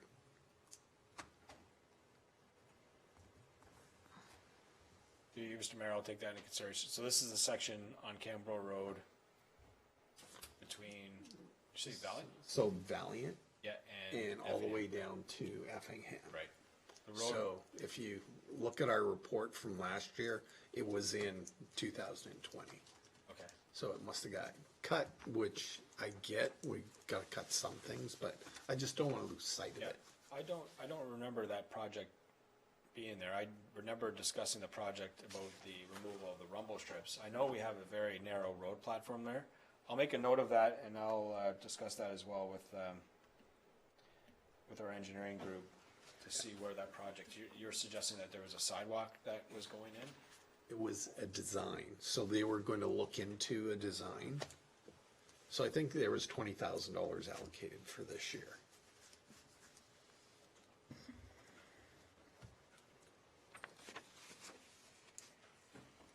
The other thing, and it isn't necessarily roads, but we got a grant of $75,000, and we're going to pave the Steve Bauer Trail with that. And we have to allocate $25,000. We're going to be doing that work in 2020. We have to get that grant. Nowhere in this budget, or maybe I have an oversight, but I didn't see the $25,000 in here. Yeah, so through you, Mr. Mayor, that was included in the 2019 budget, which right now is red circled. So we brought it to council, and council red circled that project. So the 25,000 will be carried forward. That's why you don't see it, but I think a report is due back to council on that. Something has to happen, because council has, and Nancy's nodding, the clerk is nodding, council has red circled the project. We can't move forward with that project. So we're still waiting for direction on that. Staff report's supposed to come back to us. Yeah, so staff report is due back to council on that. That's where we ended up. Yeah. Yeah, I remember that, yeah, There's a staff report coming. yep. Thank you. So, yeah, so if, when that gets approved, the 25,000 will be carried forward from this year. Any other questions? I guess you're ready to move forward, Jason? Schedule 16, fleet capital. So we'll skip all this. We have a number of vehicles we maintain and operate in the town. Most of them are related to public works. We also maintain the fire department's trucks. The capital requests don't come in from public works, they're related to the fire budget specifically. So this is our ask for 2020 for fleet. You'll see vehicle 01 and 02 and 03 would be the same line items that were included in last year's budget. These are the ongoing leases and rentals of fleet to support our public works staff. Yeah. Where are you? I see you've got a combination snowplow and spreader unit. I've heard reports in the past that the trucks we're buying are not heavy duty enough for snow plowing. And I'm not sure whether those are accurate reports or not, because I was never involved. But I just want to make sure that the equipment you're buying is heavy duty enough to handle the heavy snow plowing assignments that they're giving. Yes, so through you, Mr. Mayor, so this is a project vehicle 420, so this is the combination plow spreader unit. This is a replacement of an 18-year-old truck that's been on his last legs for some time now. It was part of last year's capital budget. We deferred the purchase of this unit. So the short answer is yes. These trucks are spec'd properly to undertake the snow plowing work that they complete. The lifespan on these trucks, best practices is somewhere in the order of 12 years, and we try to run them as long as we can. The unit that we're replacing is an 18-year-old vehicle, and last winter was my first winter here. I don't have the number off the top of my head, but that truck seemed to be in the shop more than it was on the road. This is the first ask. Back in, I believe, the oldest plow is, I don't have the note here. The oldest plow, I believe, is the 18-year-old truck. The newest was purchased back in 2012. So that kind of gives you an idea of where we stand with our fleet. Our newest plow truck was purchased in 2012, so this has half its useful life is gone. How many plows do we have? Oof, you're gonna ask me that question? Sorry to put you on the spot.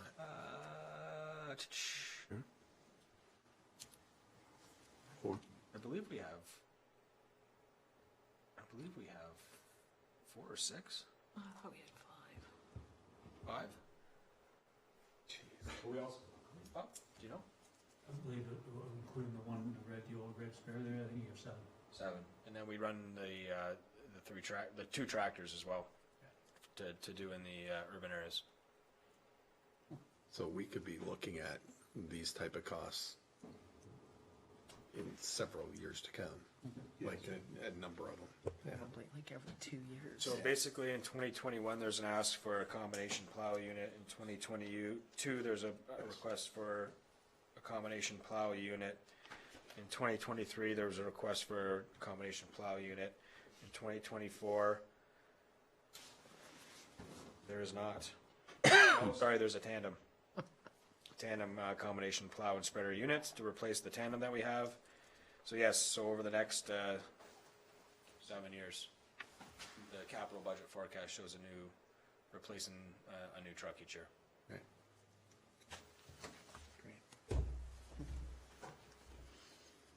Previous council couldn't have done it. The other asks, we're looking at replacing a work truck. We're able to replace one of our work trucks in 2019 as part of the 2019 budget. So this is vehicle 520 is replacing another truck. Again, this is a 14-year-old truck. It's got over 260,000 kilometers on it. Very poor fuel efficiency. The original ask as part of this year's capital was to replace 2 trucks, and realized that was not going to be a reasonable ask, so we removed one and just kept the one on. The final vehicle 620 is for an offsetting boom, basically a bush hog to allow us to do better trail maintenance and clear the trails. And one question, Mr. Walter. When we do replace these vehicles, the work truck and the plow, what do those old vehicles, the ones we're getting rid of, do they go on that government website as surplus material, or do they usually get traded? Through you, Mr. Mayor, I think we do both options. Okay. Sometimes it's trade-in, and sometimes if there's no value, then we would sell it on the site. Yeah, okay, thank you. Okay. Any further questions on the fleet? Schedule 17, cemeteries. So we do maintain and operate cemeteries within the town. We're responsible for burials, grass cutting, snow clearing in that cemetery, installation of lot markers, providing interments. The ask is very small this year. There's some plumbing issues in our Fawn Hill Cemetery, and we're asking for a little bit of money to undertake this work. Our own staff will complete the works. It's just for the backflow preventer and some plumbing materials to do the work.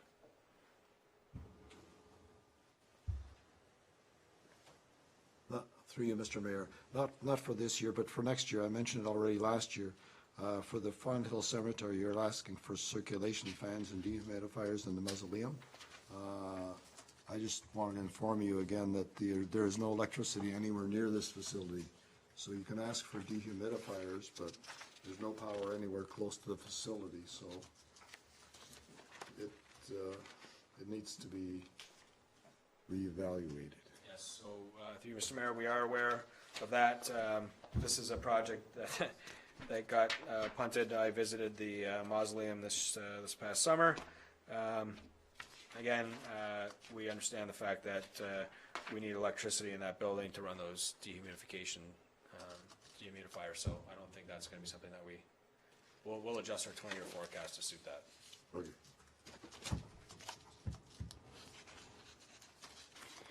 Schedule 18, wastewater master plan. Okay, so our waste, this is we have a fairly lean wastewater and water plan ask for this year. This is a slide I presented last year. It kind of gives you an overview of what our sanitary system looks like. Sorry about overhead. So overall, the green, we're fairly compliant. We do have some issues with the regional pumping station, Hurricane Road pumping station up here for capacity. But other than that, we're in fairly decent shape in most of Fawn Hill. The real concern is down here in Fenwick.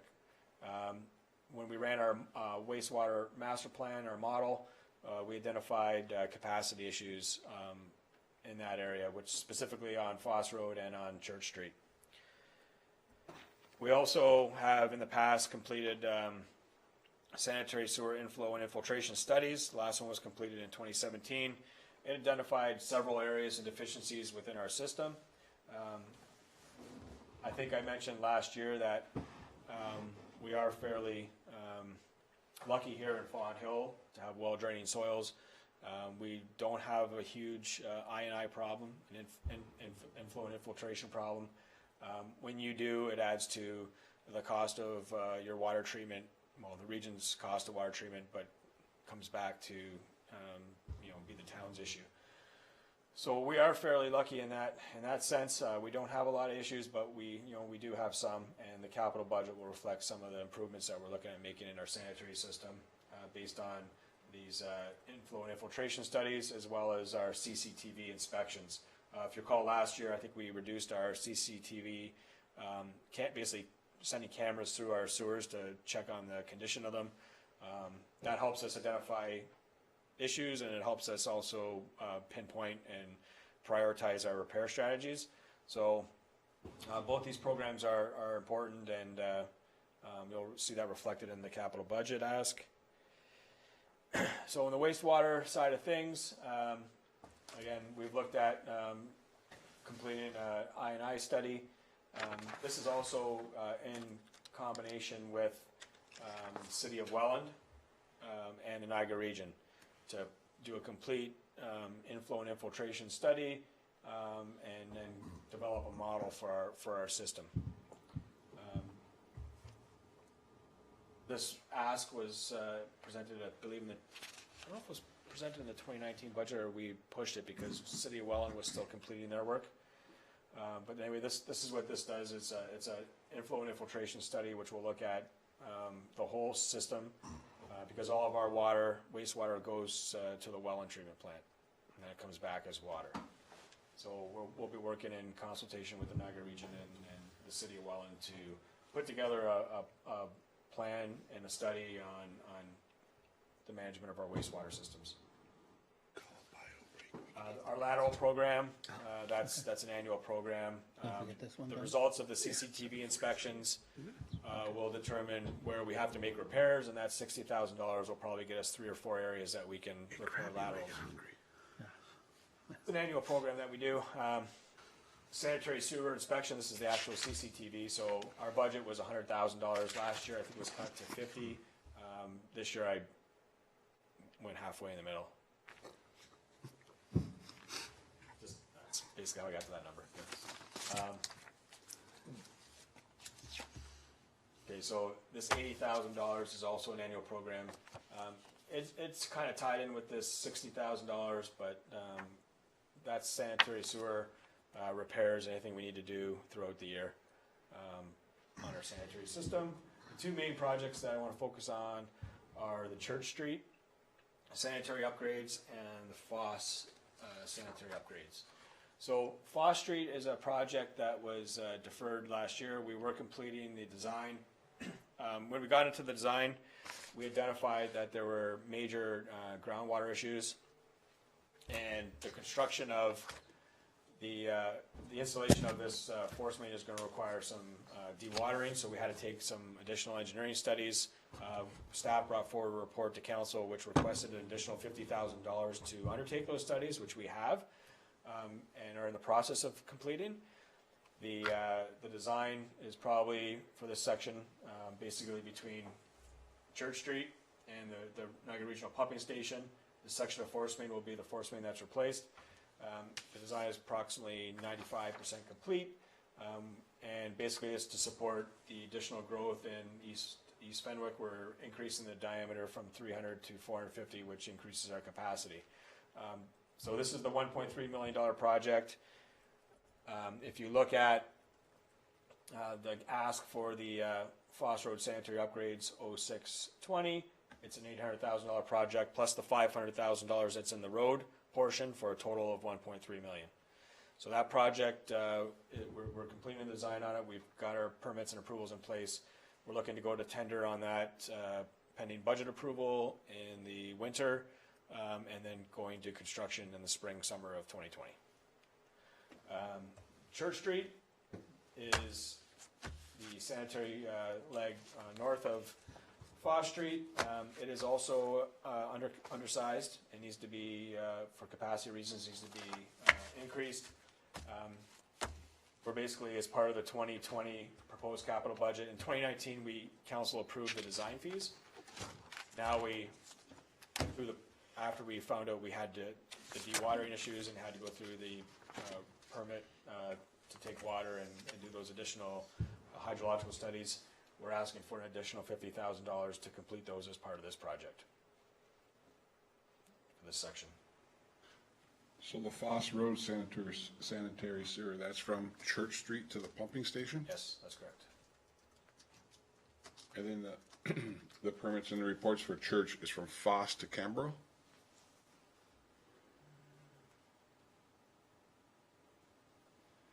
Through you, Mr. Mayor, I know it's from Foss. I can't remember exactly how far, what the limits are.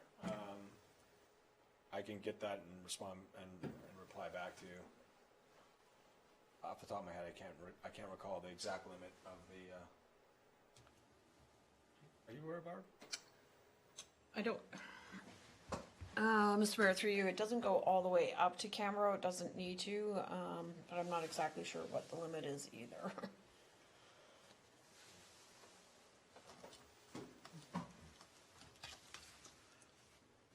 These are both capacity-driven projects, and the idea is that we would construct Foss Road in 2020. We would continue on with the engineering for Church Street, and then in 2021 we would bring forward a budget request to do the Foss Road upgrade, or sorry, Church Street upgrade. And the estimate for that is in the order of $1.5 million for the construction of the Church Street replacement. Foss or Church? Church is getting replaced? No, just the design. We just want to finish the design. Yeah. Just in the capital budget, in the forecast, you'll see that we have a placeholder in there for Church Street in 2021, and the estimate is just over $1.5 million. Now, Jason, if I could interrupt you, it's been 2:15. I personally would like to have a 10-minute recess. And if council doesn't mind, we'll have a 10-minute recess and come back. Everyone good? Okay, 10-minute recess.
Jason still have more to go. Because it was mostly infrastructure. 18. I mean, I don't care, but And we're back. plan for round two. Second part of our capital budget meeting, and Jason, you're on the floor again. Thank you. Okay, sure. So as was discussed last year, budget time, we gave an overall view of how our water system works. We operate approximately 85 kilometers of water main.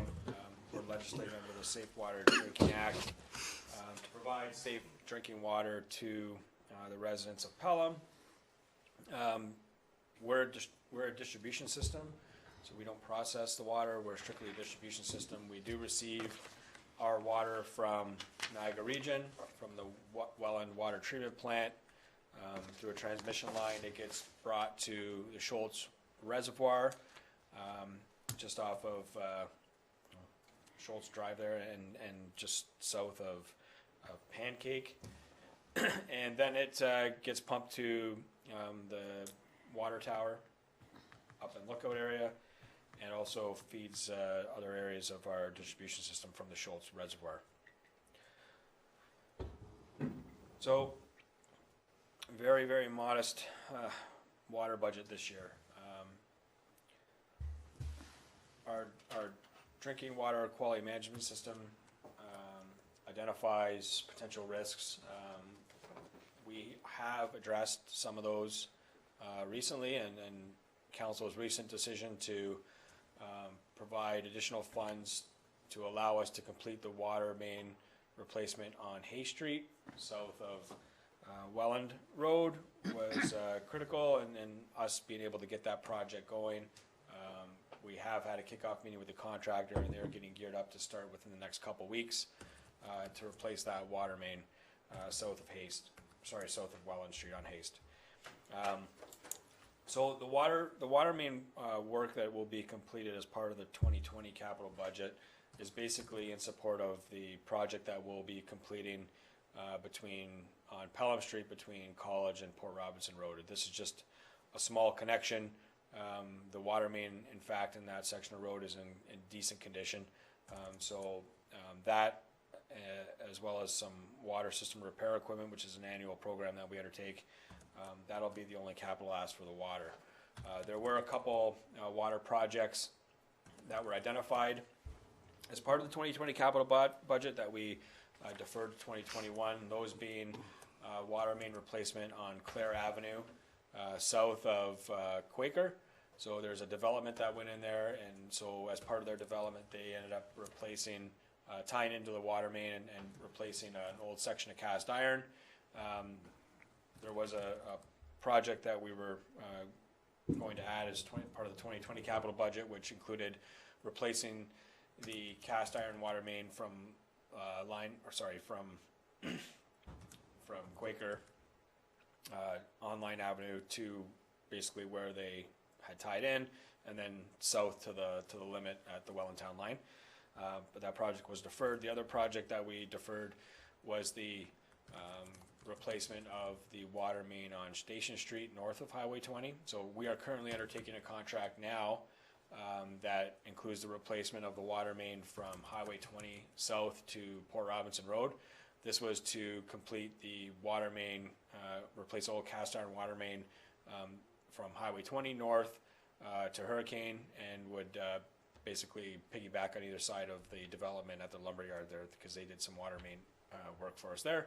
But we're confident that those two projects can be pushed off by a year and won't impact our water system or the quality of our water.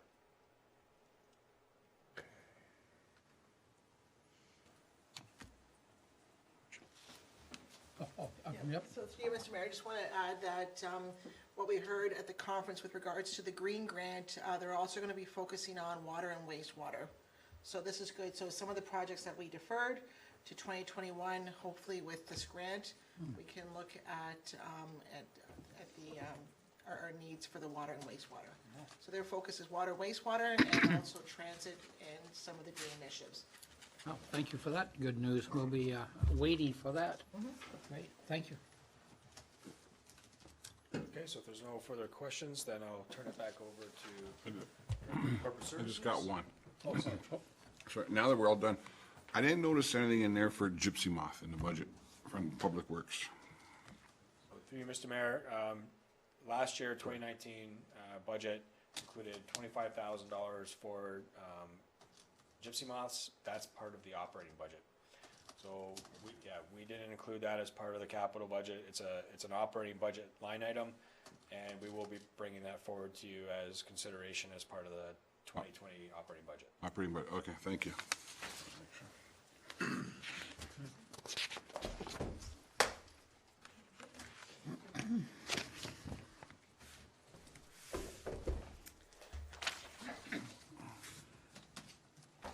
Okay, so Schedule 20 is the community planning and development.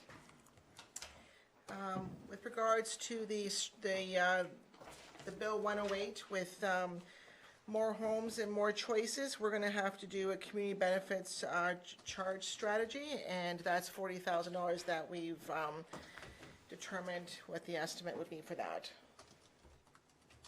That's just something that's just a requirement that we're going to have to do that study. Okay. And that's just a guess on your part at this time. Right, because our DC studies are approximately 35 to 40,000, so that's why we use that as a benchmark. Okay. Yep, Okay, thank so you. here, the library, and we have Amy here, the acting CO from the library. With regards to the library request, this is the renovation for the Fawn Hill Library to add the elevator and do some of the renovations. This is a red circled project at $505,000 because we're going to be applying towards the ICIP recreation grant. So as I mentioned, next week I'm going to bring forward the list of the projects that we can, the council has to approve for us to apply for that grant. There's a couple of options with the library. One is, this is the original request that they've had in their long-term plan, and now that this new grant came out, there's other possibilities for different type of I guess renovations to the library or expansion to the MCC to include the library. So this is part of all the discussions that we're going to have next week with council. Councilor Hill, Through you, Mr. Mayor. As you know, I was able to get the study that was done and the engineering report they had done.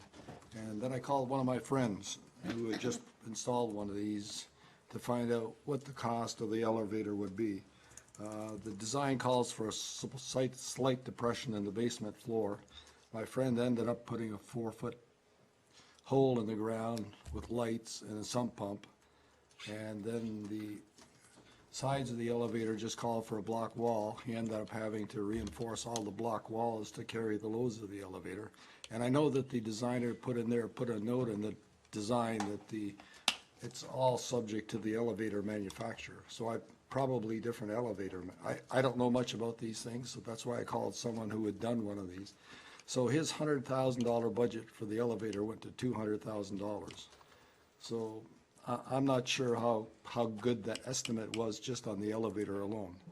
And then the other fact is, this is a 32-year-old building with 20 parking spots.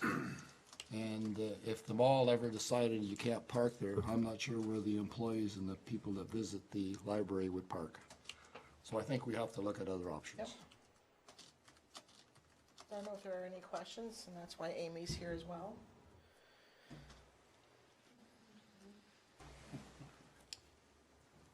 Schedule 22. I'm going to let the Director of Planning talk about these two projects that we have here. So there are two municipal drain projects that we identified. Again, $30,000 for replacement of farm culverts, and then $65,000 for updating the assessment schedule for the Big Creek drain. Typically, each year we get requests for replacing culverts through the municipal drain system. So it's just good practice to have something in the budget so that we can do that. Typically, this is money, unless it's on a road, that we would recover through drain billing after the work is completed.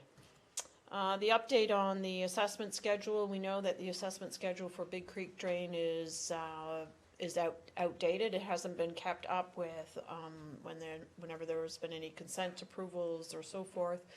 Big Creek Drain schedule was probably done in the early 70s, so it is in need of being updated.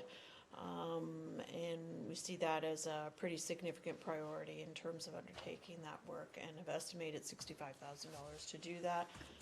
That too is a recoverable cost. In terms of the benefiting landowners recovering those costs, and the municipality would have a small portion of that as well. If I may go, a question to the Director of Planning. So you're saying then that this total amount here, after we do the work, it gets billed to everyone on the drain. Is that how that works? That's correct. Benefiting property owners from that work will get billed. Our policy is that if the amount is less than $10, that the town will assume those costs. And then if the town is a benefiting property owner as well, we would be responsible for those costs. So that's why there is a proportionate share that the municipality would have, but the bigger portion would be recoverable from the benefiting landowners. Okay, thank you. And Councilor Hildebrand. I just want to ask a question with regards to the design of the culverts. I see some municipalities putting plastic, some are putting in concrete, and some are putting in metal. So who decides who does what? Is there a cost difference? There likely is a cost difference. It depends on what the crossing is used for. If it's a simple crossing on a farmer's field and it's just his farm tractors that are crossing it, then it's designed and sized accordingly. If it's a culvert that, other types of vehicles are using, then it might be different. I know in the golf course, there was some large culverts that were replaced. Those were metal ones. Again, they were large, and so it depends on where we're dealing with it and what the size of the drain is as well. So there's a number of factors that would come into play. Thank you. Yeah, so let's say, for example, it's the budget is 65,000. When you have the planning reserve 25 and other 40, is the other, like the 40,000 coming from the benefiting property owners and 25 is the towns, or? That's correct. Correct, okay, thank you. Yep, very good. Thank you. Okay, so the next section is the reserves and the reserve funds. So, what we have here in the chart is we have the operating budget, and part of the operating budget are the reserve transfers. And the transfers of the reserves are what helps pay for the capital budget, and also for the reserve funds. So the reserves, just a little bit of summary here. They're established at the discretion of council, often as part of the financial strategy to fund programs or capital projects. And they're an allocation from the accumulated surplus of the town, and they're not associated with any specific asset. A reserve is generally used to mitigate the impact of fluctuations in operating costs and revenue. And then the reserve funds, these are obligatory reserve funds, and they're segregated and restricted for a specific purpose. They represent money set aside either by a bylaw of the municipality or external agreement or the requirement of a provincial legislation. So the interest is earned on reserve funds, and they must be allocated to the specific reserve fund that earned it and use it for that purpose. So we make sure at the end of the year we always allocate the interest to these reserve funds. And some of the obligatory reserves are the development charges, parkland dedication, federal gas tax, the Ontario Community Infrastructure Fund, and other externally restricted funds. The reserve forecast, so what we have here in the binder, we have a 5-year reserve forecast summary that was prepared to show the long-range financial planning. As you know, the town is we're working on our capital asset management plan, and we're looking at bringing that to council in the early part of next year. And so, this is why we're just showing you the 5-year plan. The following table illustrates the projections based on the current capital plan with reserve transfers from the operating budget increasing annually in most cases. So I'm just going to go through the reserves to show you that we've had to increase the amounts allocated to the reserves because they weren't sufficient to cover the reserves. The forecast has assumed that any projects which cannot be funded through the grants, reserve transfers, or other source of revenue will be debentured. In the 2020 budget, from that summary schedule, you'll see that we don't have any debentures for 2020. So I know this is a bit hard to read, but this is the reserve schedule. We've got the balance at the end of 2018 in the first column, and then the projected balance for 2019. So you'll see the reserves going down from 2.9 million to 700,000. But if you look at that, that's a bit deceiving because there are 3 specific reserves in there. The building department reserve for 1.3 million, the second from the top, and then the water and wastewater reserve, 806,000 and 177,000. Those are those reserves can only be used for those 3 items, and they come specifically, the water, wastewater comes directly from the user fees. So if you add those 3 reserves up, it should be $2.3 million, but our balance is at 704,000. So we're about $1.6 million short because you see all of the other reserves in a negative balance. So that's the issue that we have. That it's almost like the other reserves have borrowed against the building department, water and wastewater reserve. And this is where we're trying to replenish the reserves.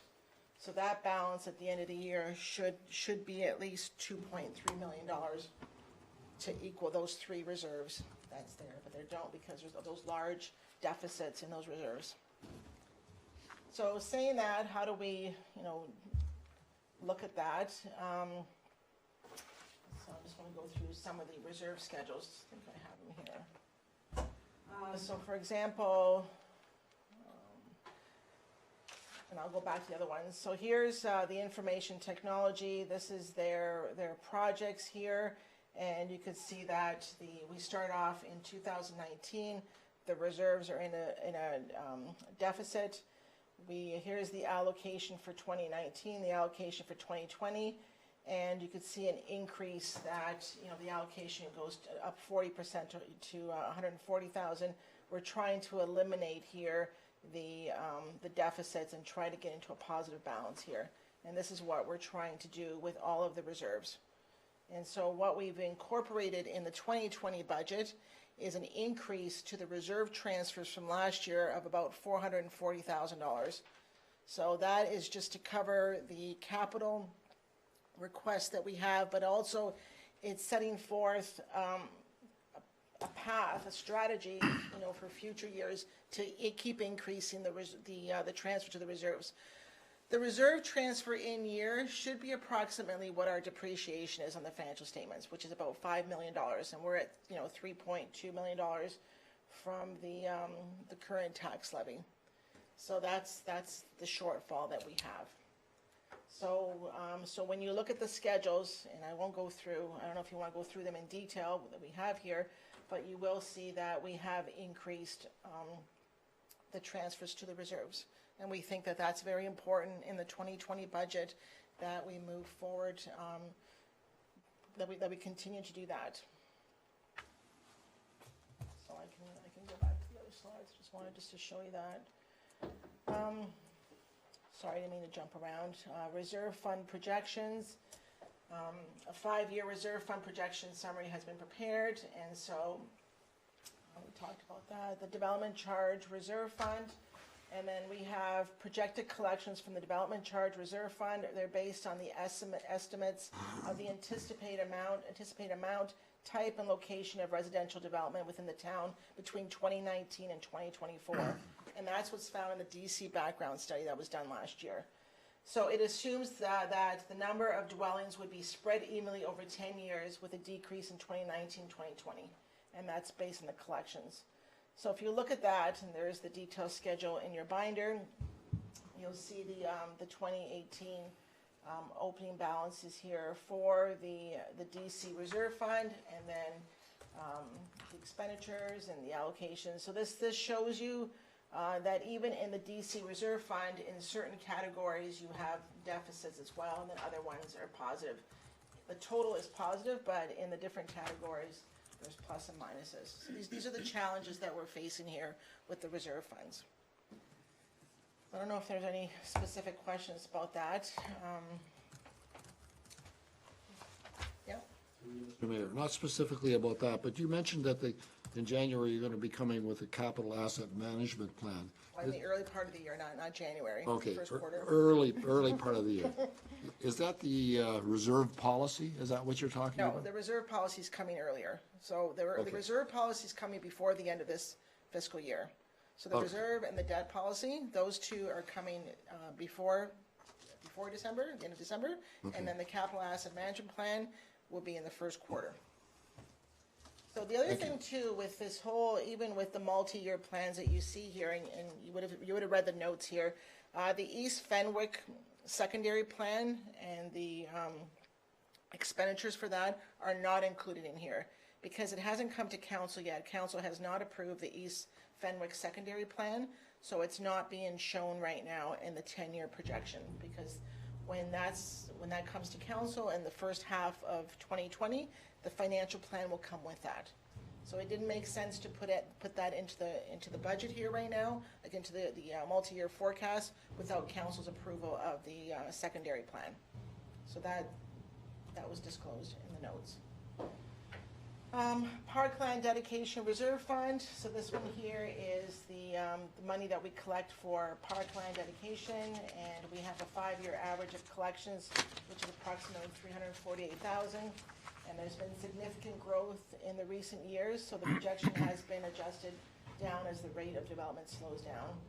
And so you can see this one here actually starts off with a positive balance, and then the expenditures going through. So this fund here, the actual allocation is going down just it's going down just a little bit. Federal gas tax reserve. The town has an agreement with the Association of Municipalities of Ontario for the federal gas tax funding, and the assumption that all gas tax funds will be applied towards the roads capital projects. That's what the town does. In the year the funds are received, therefore there's no projected balance for this reserve fund. So the money we receive, we spend. And if we don't spend it, it's deferred, and then when the project's completed, then we match it. This one here, the Ontario Community Infrastructure Fund, OSIF Reserve Fund. It's provincial funding. All OSIF funds will be spent within the year as well. Therefore, there's no projected balance for the reserve fund. So we're not too sure about the allocation for 2020. So the OSIF grant funding has been projected at a reduced amount for 2020 until we hear otherwise. And we heard that also at the conference, at the finance conference, that they're not sure what the level is, and almost everyone is being conservative and budgeting for a lower amount. So right here, these are the 10-year projected capital budgets. This is the reserves. It's showing the 5 years of the reserves here. You'll see that was IT. This one is the fire department. And if you look at the fire department, the contribution, the additions to the reserves, that's the transfers. In 2019 was $200,225, and we're increasing it to $315 in 2021, $441. We have to build up the fire reserve because of the anticipated costs. If you look at 2022, there's $1.2 million of anticipated costs. So we have to increase the reserve by 40% in order to meet the capital spending. This is where the capital asset management plan will be able to verify the actual capital spending and when those projects and the years that we will be doing those projects. So with the pavement condition index that's going on right now, we'll be able to determine when the roads need to get repaired, replaced, and also with the facilities condition index. Once that is done next year, then we'll know the conditions of the facilities. So, Can you go back to the cost there for the fires 2022? Why is it anticipated to be at 1.24 million? so what is the project there? I think, is there fire truck? It's the truck, but Trucks. Oh, 2 trucks. We have rescue 1 and pump 3 that need to be replaced. Okay. And then in 2024, it's 740,000. That's why, you see why we need to increase those reserve transfers. Town facilities, this one here as well, it actually is starting off with a deficit at 460,000. And so we're once again increasing the reserve transfers in 2020 from 263 to 297. 40% to 416, 583, 817. That's the increases, and we're still in a deficit balance until 2023. So this is just showing the pressures that we have as a town. Parks, so the park is, it's in a deficit at 217, and we're increasing the reserves again by 40%. So to 164, 230, 322, 415, and then these are all the expenditures for the parks. Now, the good news with the parks, as I mentioned earlier, you know, as we're looking towards that grant, we have put in everything on the 10-year plan that pertains to the fields, any recreational facility that needs to get done. The pool, for instance, in 2028 requires $1.5 million of a new pool, according to the facilities index, and we have that in the grant. So what's nice about this grant that we're applying for is that we have 9 years to spend that money. And so we can actually go back and adjust these and put the grant portion in there. So we're going to be very aggressive as far as what we're asking for. And anything that's on our list, we're going to put it on the list for the grant. Yeah, through you, Mr. Mayor. When you say facilities index, and then you included the pool, is pool considered a facility? Yes.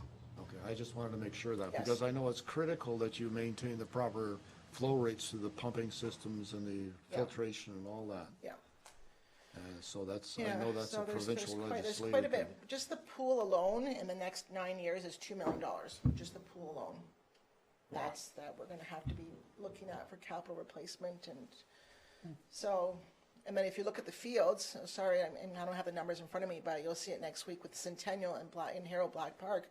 That's quite a bit too, almost $2 million there. I heard that Lincoln was getting the pool from the summer games. Is that the truth? That's just a rumor I heard. I don't know. I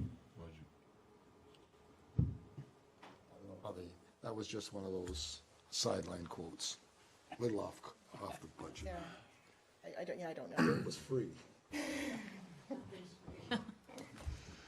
Not even the air we breathe. roads, so for the roads budget, starting off in a deficit of the reserves, and we are increasing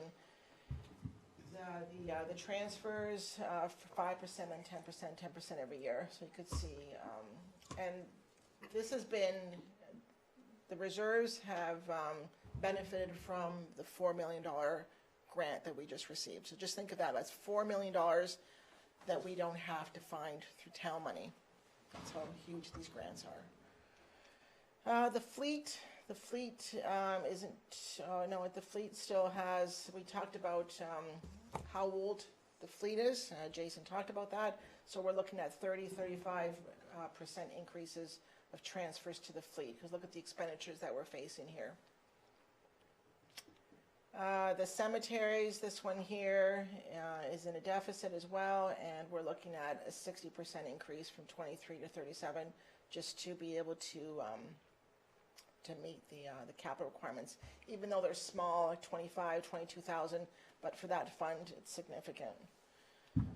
Wastewater, so the wastewater, this one, the water and wastewater budgets have to be in a positive balance. I mean, that's why they do the rate study. So if you recall, we had the rate study that was done last year, and we're averaging 8.5% increase to water and wastewater for the next 5 years, and that is also to help fund the capital needs that we have. So, so this one is doing fine, and then the water, so you'll see the increase is actually not being as high, 2.5, 2.5, 2.5, because it's all built into the, it had a healthy reserve to start off with, because it's built into the rate structure, which it needs to be, because you have to make sure you can maintain the water and wastewater systems. Community planning and development, this one here started off with a deficit, and we're trying to recover that, and so the increases are at 40%, then 15, then 10. And let's just see those increases there. And then the library, we just had a modest amount in there. This is their transfers here mostly pertains to acquisitions, so that's what that is. And then planning, community planning and development, this one here starts off with a deficit as well, and then we have the increases here to make it go positive. Okay, so I think I missed the debenture section. I just noticed that now that the debenture section is missing. Okay, the debenture, I'll have to say it verbally. I don't know how we missed that, but we did. So I don't know if you have your binder, but the debenture section is section 23. I apologize, it's not on the slide there. What I wanted to show you, this is the graph that we have. Actually, I wonder if I can call it up. I probably can, right? So the graph that we have, so you know how we have the, where is the town's annual repayment limit? We can't exceed 25%. We're always looking at that graph to say where is the town at. So the town projecting the 2020 we will be at about 16%. That's what we'll be. But if you look at the graph that's in your binder on page 23-4, you'll see a green line, and the green line actually shows in order to fund all of this activity in the next 9 years, we have to take out debt because we won't have enough money, and we actually will go up to as high as 21% of the annual repayment limit. So that just shows you this is why it's critical to for us to bring forward the capital asset management plan and also look at how are we going to address some of these issues. The good news is, as we said, that there are a couple more grants coming out, the green grant and the one for the culture and community grant. So hopefully that will help offset some of the costs that we have here.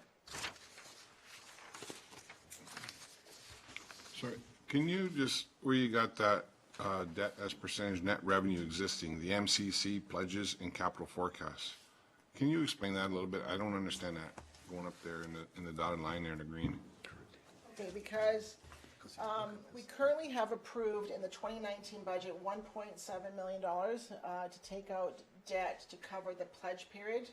So, so we have $13.5 million of construction bridge loan right now, and that's going to be paid down by the sale of the land. So we're looking at approximately $12 million of land sales, and that will bring the bridge loan down to about 1.5 to 1.7.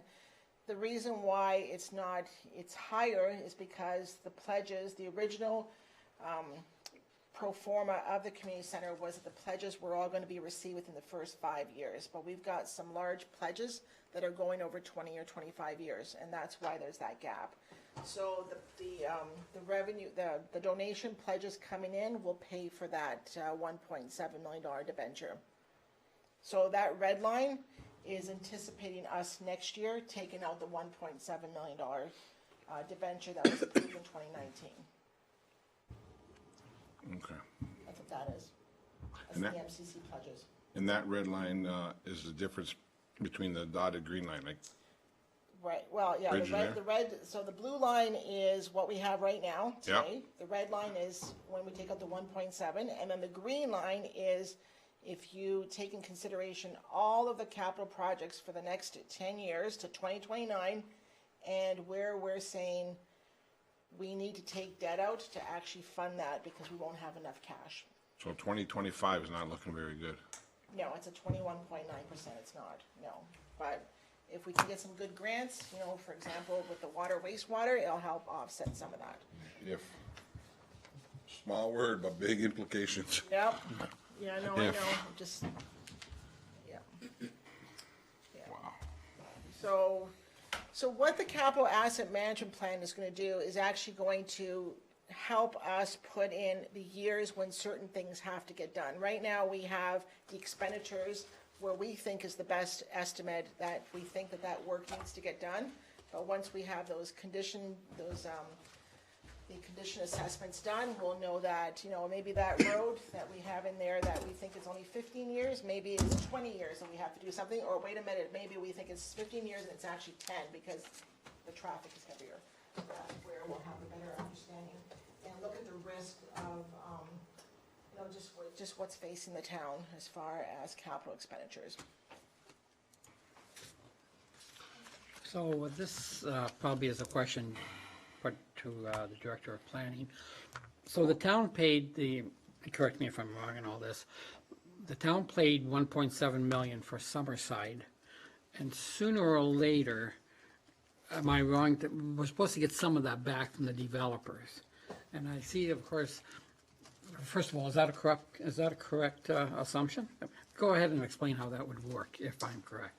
Yes, Mr. Mayor, certainly, and you'll recall when we approved River Estates Phase 2, Yes. they front on Summerside's Boulevard, and they paid a proportionate share of the cost to construct half of that road for the half frontage that they're on, and then the other half, when those other developers come in, they will also pay. So over a period of time, we will recover certainly the cost to construct Summerside's Boulevard. Yeah, so you don't know, so when would we get from that Phase 2, when would they pay us that amount? And what So- do you think that amount would be? So our developers will pay that to us at final subdivision approval, so it's part of the cash contribution that they make. It's put into their subdivision agreement. So upon council giving final approval of their subdivision is when they pay that amount to the town. Okay. So we know that Mountain View Homes has acquired some of the lands that were owned by the Fonthill Gardens, and they were wanting to do residential development across from the River Estates Phase 2.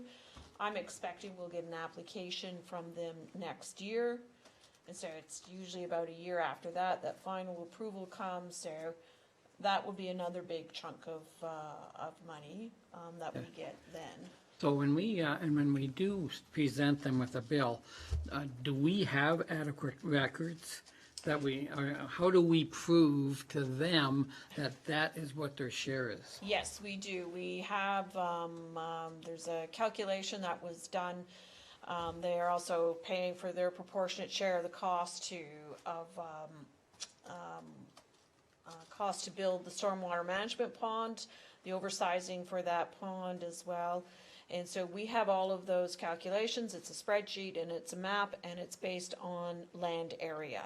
So if your area is, so many hectares, and it cost, so many dollars to do that, it's divided by your acreage, and that is what generates the value.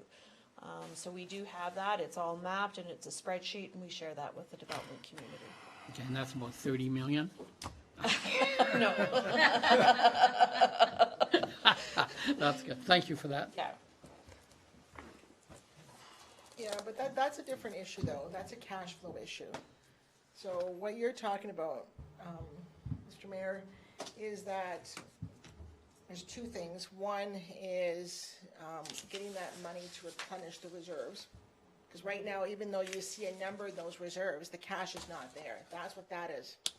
So when you see the $1.3 million for the building reserve fund, the actual cash is not there. So when we get money from the developers, it'll bring that cash back. So that's a different story than what the needs are for the reserves. It's Okay. tricky. Thank you. Charlotte, yeah. I was just going to add, through you, Mr. Mayor, if council's looking, for example, if you look in section 15, I just want to make sure everyone understands where the debt numbers are coming from when you're saying 2025 seems high. So if you look in the debenture column, you'll see, for example, in 2021, it shows 2.273 million. And then in 2022, it shows 942,000.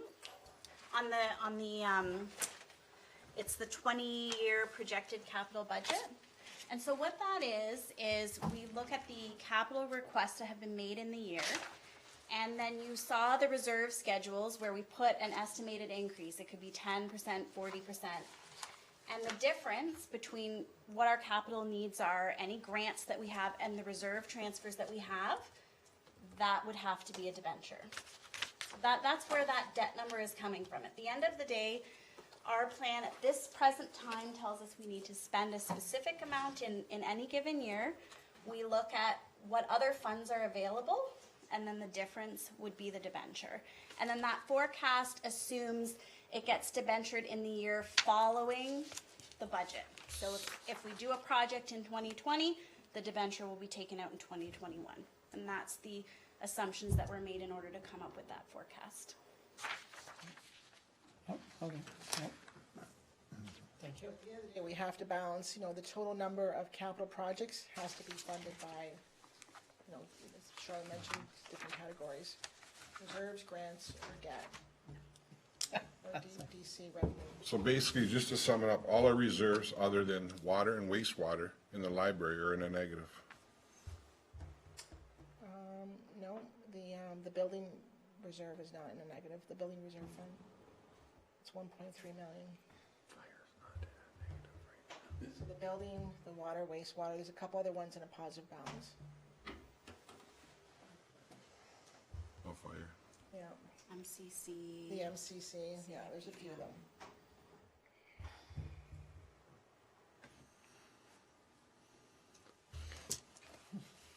So the last part here, moving along, open house requests. These are the open house requests that we had. The Wheeland Park playground equipment for $25,000. We've included the $60,000 into the 2020 Parks capital because we also include the base for that. Additional park at the MCC, we've included the $450,000 red circled for the grant, and the bylaw officer to enforce cannabis control. These are all the requests that we had. We have that new complement request in the operating budget. And then additional council requests from the September 16th meeting, $75,000 for Peace Park grading, $13,000 for the Harold Black Park drainage, and $20,000 for the traffic calming. So that's what we have.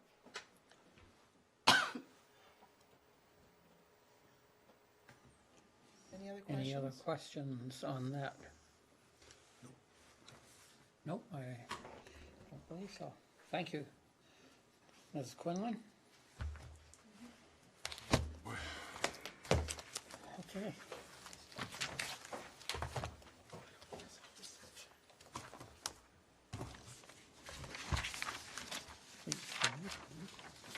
Let's go. Okay. So I have a motion from Councilor Wink.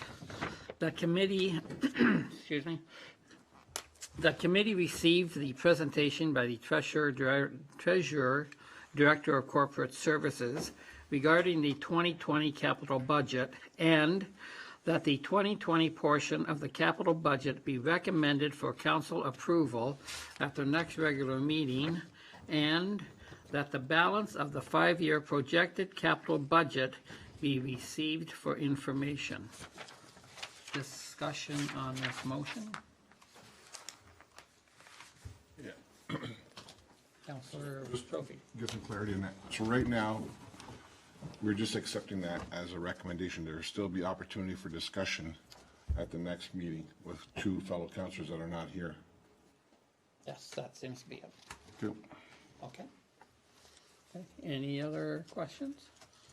Okay, so I'll call the vote. All those in favor? All those opposed? Okay, motion carried.